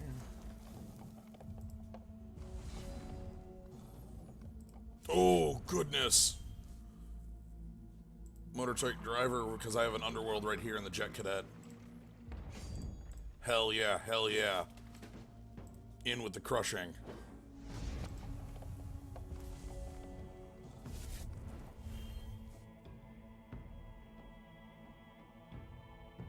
You didn't ask that question. No, it does not.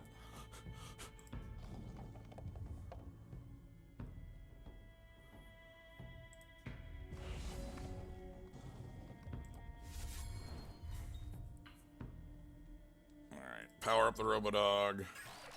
Power up the Robodog.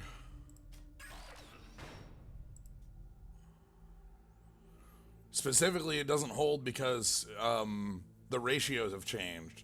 You're paying 2 mana for 5 points of power and toughness versus 3 mana for 6 points of power and toughness.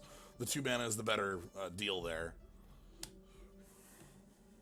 On the 2/3 versus the 3/3. Basically, Elvish Warrior. It's Elvish Warrior versus Trained Armadon.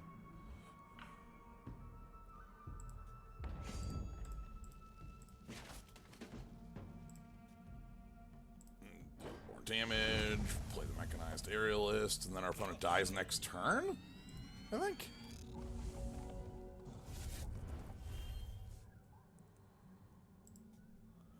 Pretty sure they just die next turn. You know, when all your cards come into play and don't do anything, it's really easy to just get owned.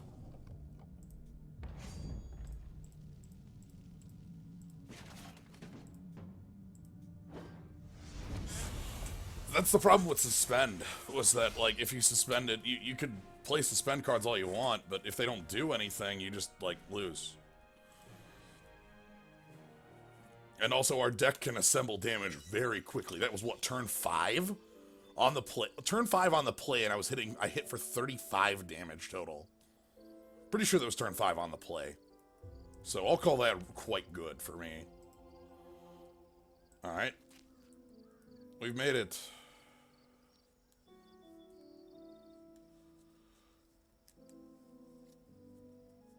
Well, thank you for adding Murphy. Also, I was holding 4 points of burn, so... Like, that could have just been flat 40? Goodbye, Herbert. Oh, there's a thing over here now I could go to. But I want to go to Vincent at Cave-In first. To get our reward for that quest. But yeah, that's, by the way, that's, I think, the, like, maybe the best, like, start that I have right there. So.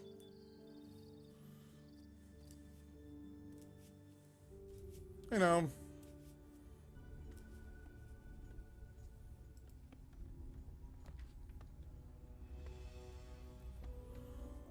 Hey, Vincent.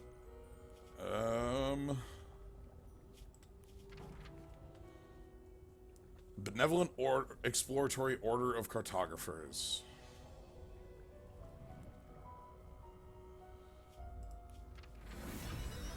Oh, hell yeah. Oh, we got a card.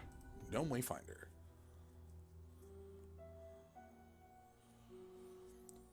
Two tap, put this in your deck, draw a card, then this gets, when it enters your hand, reveal it, draw a card. What? So it goes into your deck, you draw a card to put it in your deck, and then when you draw it, you draw another card, and then you can put it back in your deck, and then do you draw 2 cards when you draw it again? And then you draw 3 cards when you draw it again, and then, like, it becomes... Okay, let's... I'm gonna put it in the deck over that 60th card I added that I didn't like. Oh, and a Howling Plains pack. Let's open that. Ivory Pawn. Alright, that's good, that's good. Surprise Runt Gang. 3 Battle Hoppers. Okay. Ember Brute. Deploy if you control a troop that shares a class with you, this gets +2/+2.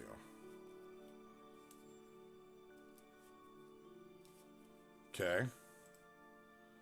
And Amulet of Protection. What do you do?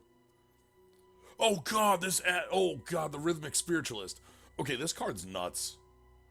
In the sense that, like, compared to a magic card, and it's like, wait, so you get recursion, you get a spider tank, you get a bunch of other things. Oh, hey, yeah, I tried to, like, message you, Gnome, but I I can't get you out of there, so.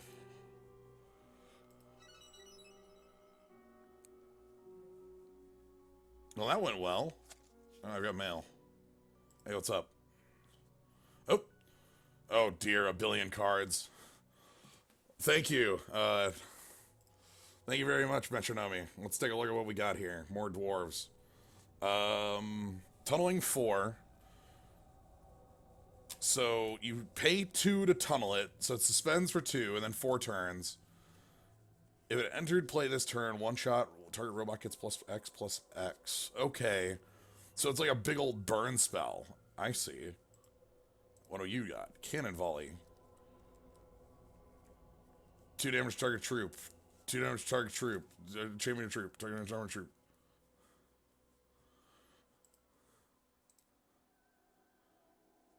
What are you here? Urig the Robomancer.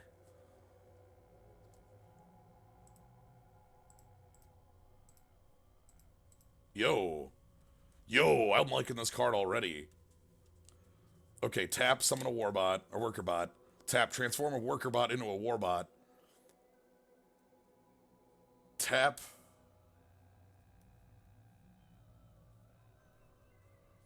Transform a warbot into a war Hulk. Okay, I like having a one-card army in a can. Does that man have 2 shields? Yeah, it looks like we got shield and shield.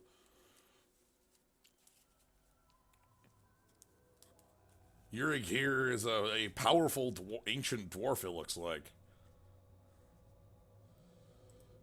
Alright, what else we got? Scrap Tech Brawler.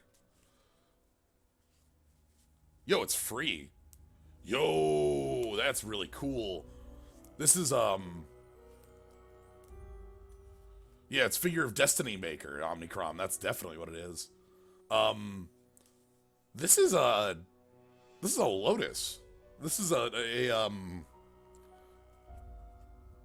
this is a Priest of Gix.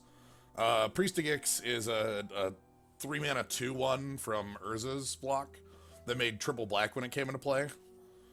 There's Priest of Urabrask that does the same thing. But with the suspend on it, it's also, because, so, tunneling is suspend. So, it's 2 mana, suspend 3. So 3 turns later it comes in, and then it makes 3 mana on that turn. So like turn 5, you have 8 mana. Interesting. Ooh. Yancey, Tinker of Terror. If Yancey, Tinker of Terror, dealt damage to an opposing champion this turn, 4, summon a Murdertron. Rage 2, Crush, Swift Tripe. Murder, murder, murder, murder, murder, murder, murder.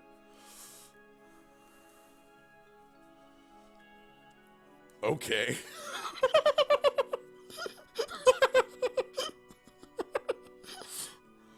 Hey, it's got a hook and a sword.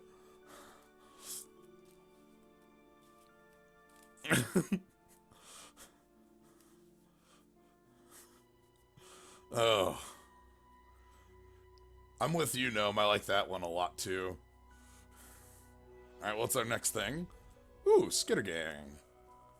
Skitter Gear Gang.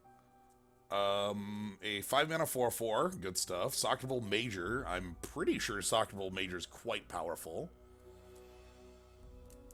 Deathcry. Summon a Mechanized Gem Scout. Summon a Depth Crawler. So it does both?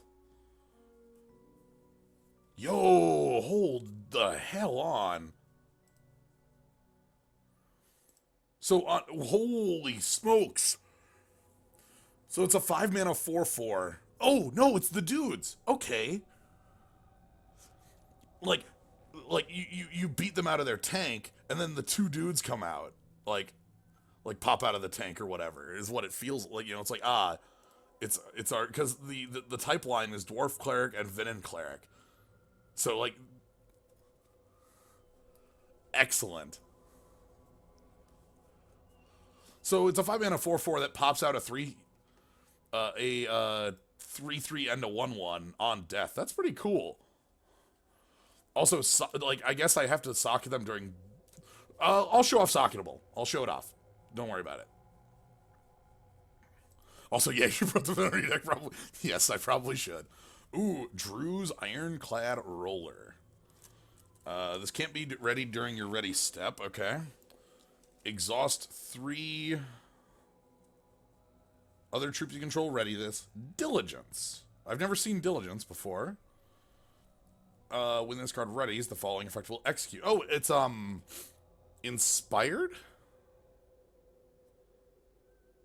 I think that's called Inspire from Theros block. Because there was, like, the grizzly bear that untapped and you gain 2 life. What's the what a triple? Yo! Okay. So whenever it untaps, it makes a 2/1 flyer. I love this. It's like pew, pew, pew, pew, pew, pew, pew, pew, pew, pew, pew, pew, just popping out these little flyers. Well, thank you very much, Metronomy. I will definitely have to. To play around with these. I will. First things first, I want to show off. Oh, actually, first things first. Murphy here has hit level 5. When a beast enters play, gain 2 life. When an opposing beast enters play, you can take that beast. Okay, that's fine. Chew Toy. You begin with a Chew Toy in play. What's a Chew Toy? That's not... There we go.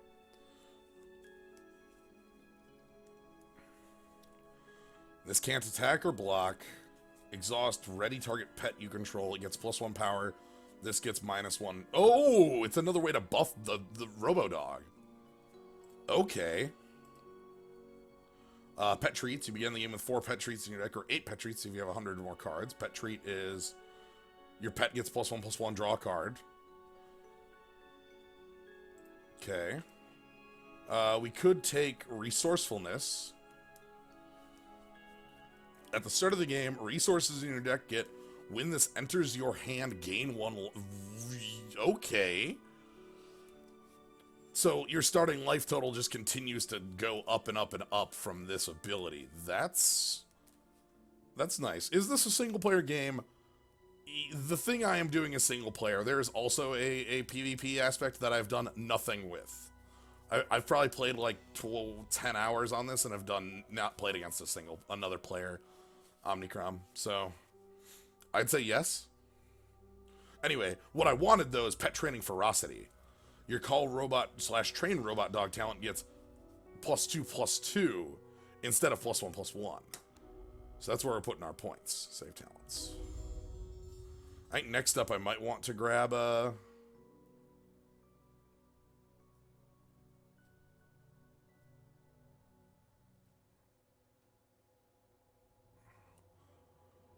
I have not, no. What's a fertile ground? What the hell? 0 cost, gain +1/+1. You can play it. This is exploration for 0, except for it also is a land? What is this? What is this piece of garbage?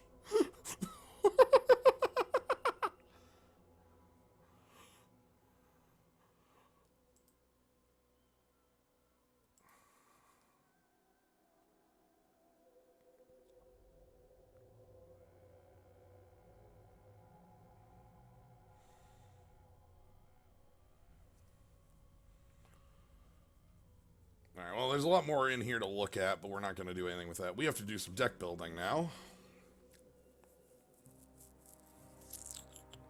So, sort... Filter off these 3 again. Alright, so Ivory Pawn is not in the deck. I want to... Gnome... Let's put the Gnome in for now over Builderbot.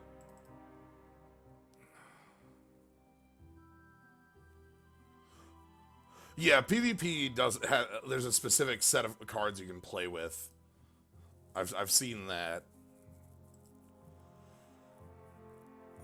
Okay, here's Earrig the Robomancer, which is definitely in here. Cannon Volley. Do I want a 6-cost spell in my deck? Let's pass on this for the moment. This seems good in certain instances, but 6 is... Like, my deck wants to go under 6, you know? Oh, why is my deck... No. No. No. Yes.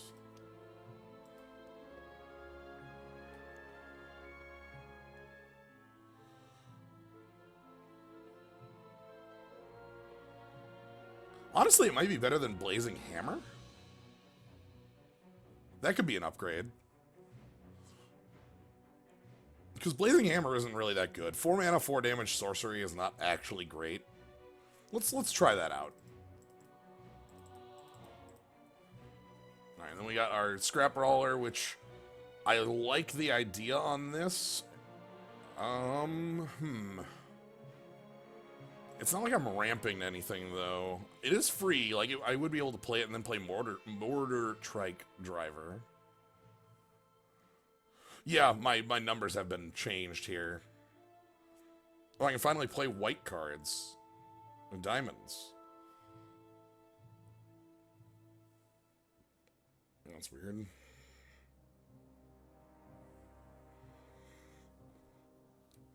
I'm not up to 4 copies of a card yet. I really wish I was, because like the 4th copy of Jet Cadet would be very powerful. Underground Overseer. This is more of a robot thing. This is probably fine, though.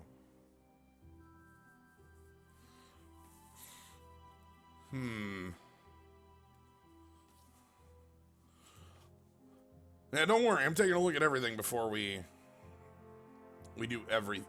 make every change.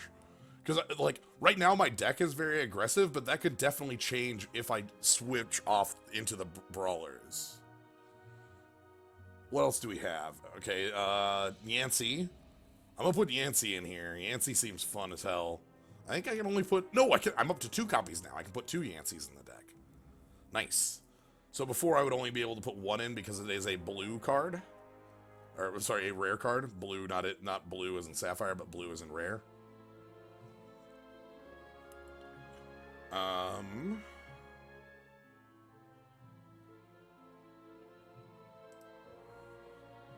Let's put in the roller as well. Oh boy, we have multiple of them. Oh, goodness.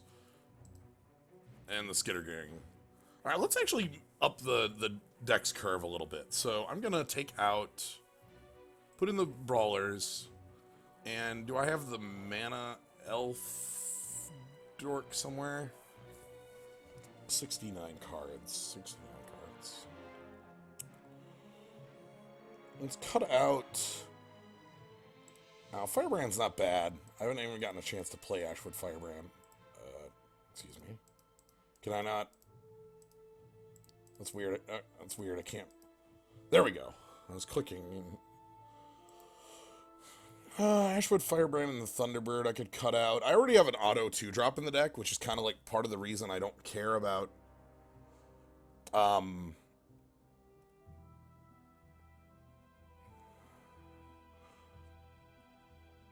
Honestly, so, Metronome, the reason that the Adepts are actually in here has a lot more to do with their faction than anything else.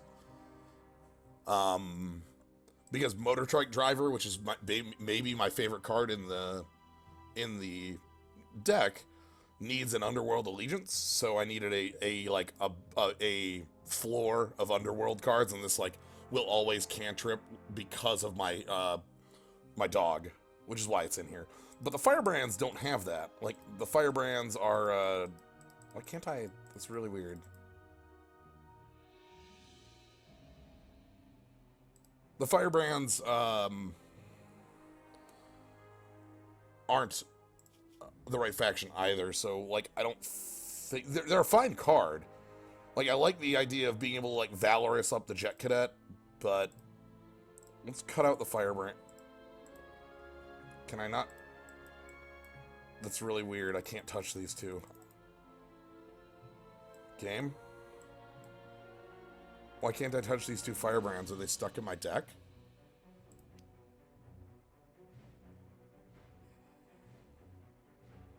Too many of the following cards. Scrap Tech Brawler.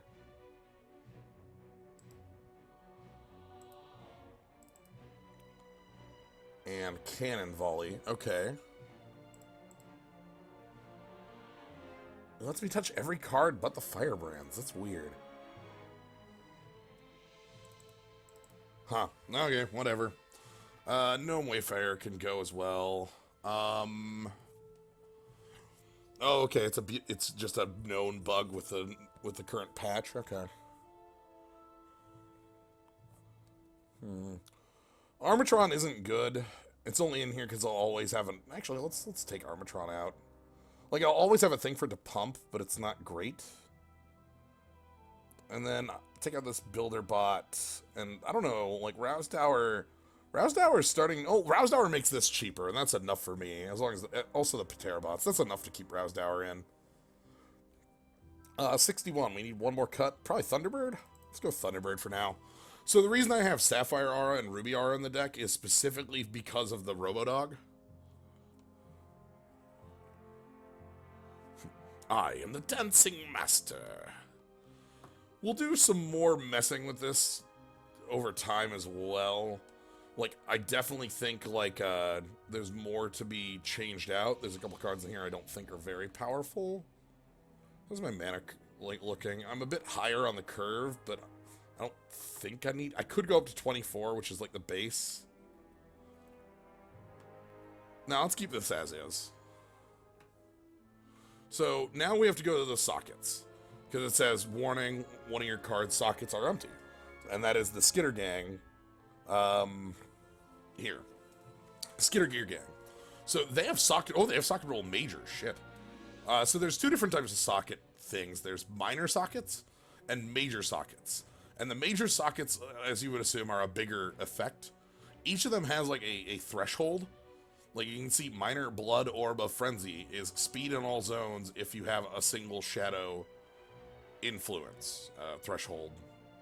Or can't be blocked by troops with less power than it. In the minor Blood Orb of Intimidation. Let's take a look at the orbs of... That's not what I wanted. Thank you very much. We don't want Blood Orbs, though, because our deck is not about Blood Orbs. Wow.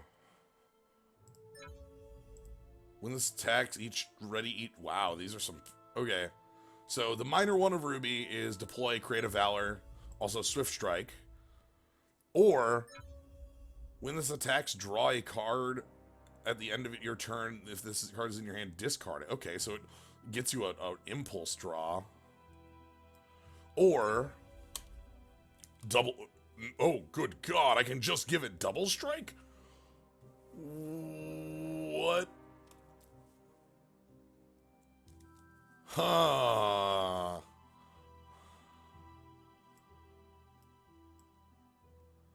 Yeah, when you draw this, it gets -2 cost this turn. What's the blue ones? Dreadlings, one shot. Okay. Yeah. You're right. It's not double strike in that it's going 1-2. It's double damage from Eternal. Thank you for making that. Thank you for that. Like, I had mentally accounted for that, but it's Eternal double strike, not magic double strike. When this attacks, target opposing troop gets -X equal to this troop's... Huh.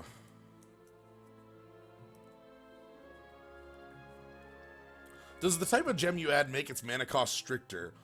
Not the casting mana cost, but it gives it an in-play ability like threshold. So, if you're familiar with the champions from Eternal that have like abilities, if like you can play them like Champion of Chaos is a 3-mana 3/3 for 3-mana 3/3 that needs a single fire and a single shadow influence to play. But if you have 3 fire influence, it gets +1/+1 and overwhelm. If you have 3 shadow influence, it gets +1/+1 and deadly. And that's sort of how this works. So adding a blue major doesn't change the influence threshold. What is this one, by the way? Deploy. Create a random action with cost equal to or less than this card's cost that you meet the threshold requirements to play and put it in your hand. Just draw a random card? Ooh, what's below this? Okay, all the green ones. When this attacks, get +1/+1? Wow.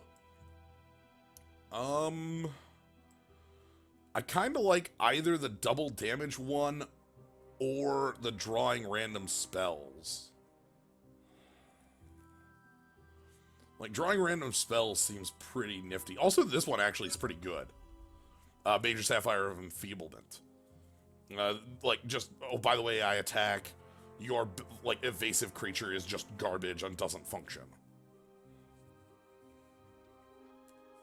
So...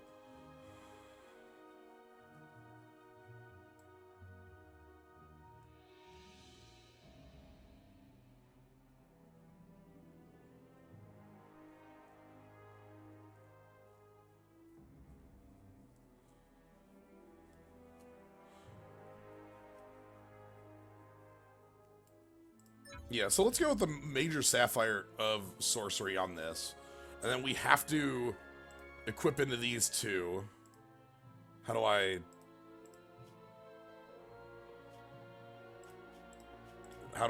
get to that?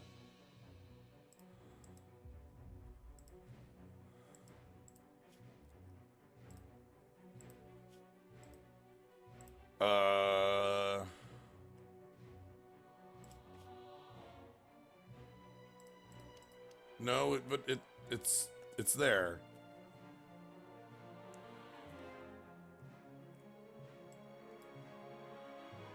No, seriously.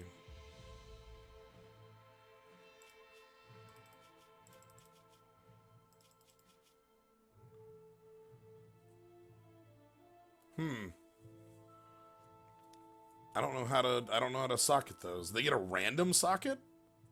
Huh. Sure.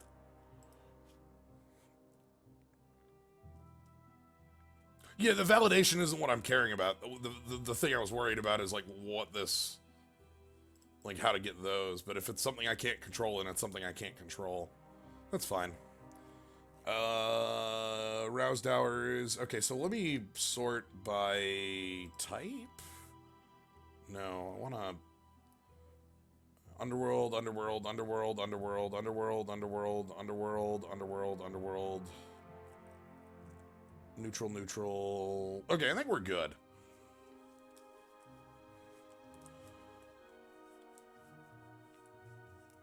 I would say it's unintuitive. Not like...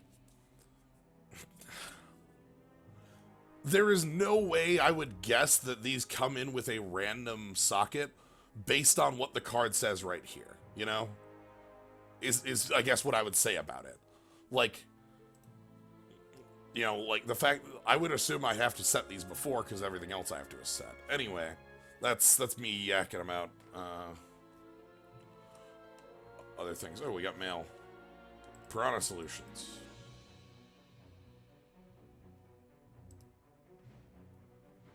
When an opposing troop attacks, deal 1 damage to that troop. Oh, okay. If I want to beat piranhas, thank you. In case you want to... Hey, another Glendow. Okay, Roused Hours here, and... Oh, well, thank you. I don't know if I'll add Roused Hour in number 2, but I definitely will put on that, Oh dear, as long as I can remember what it was called. Crap. Sort by slot. Repurposed robes. No? Tinkerer's robes. We'll just put them on. They don't have anything real, but... Actually...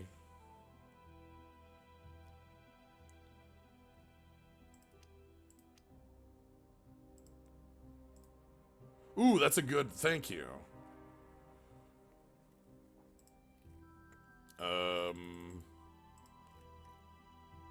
Oh, I own 2 of those. Okay. They don't do anything. That's fine. Alright, let's save this deck. I guess we'll take that off. That doesn't mean anything.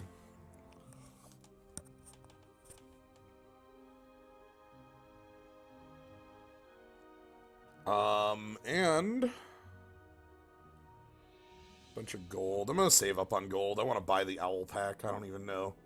They even have Diablo 3's effects. Yeah. This is definitely Diablo 3's. So we saved. I could put another Roused Hour in the deck. Anything I don't want in the deck that I would want Roused Hour in over? No, let's keep 1 for now.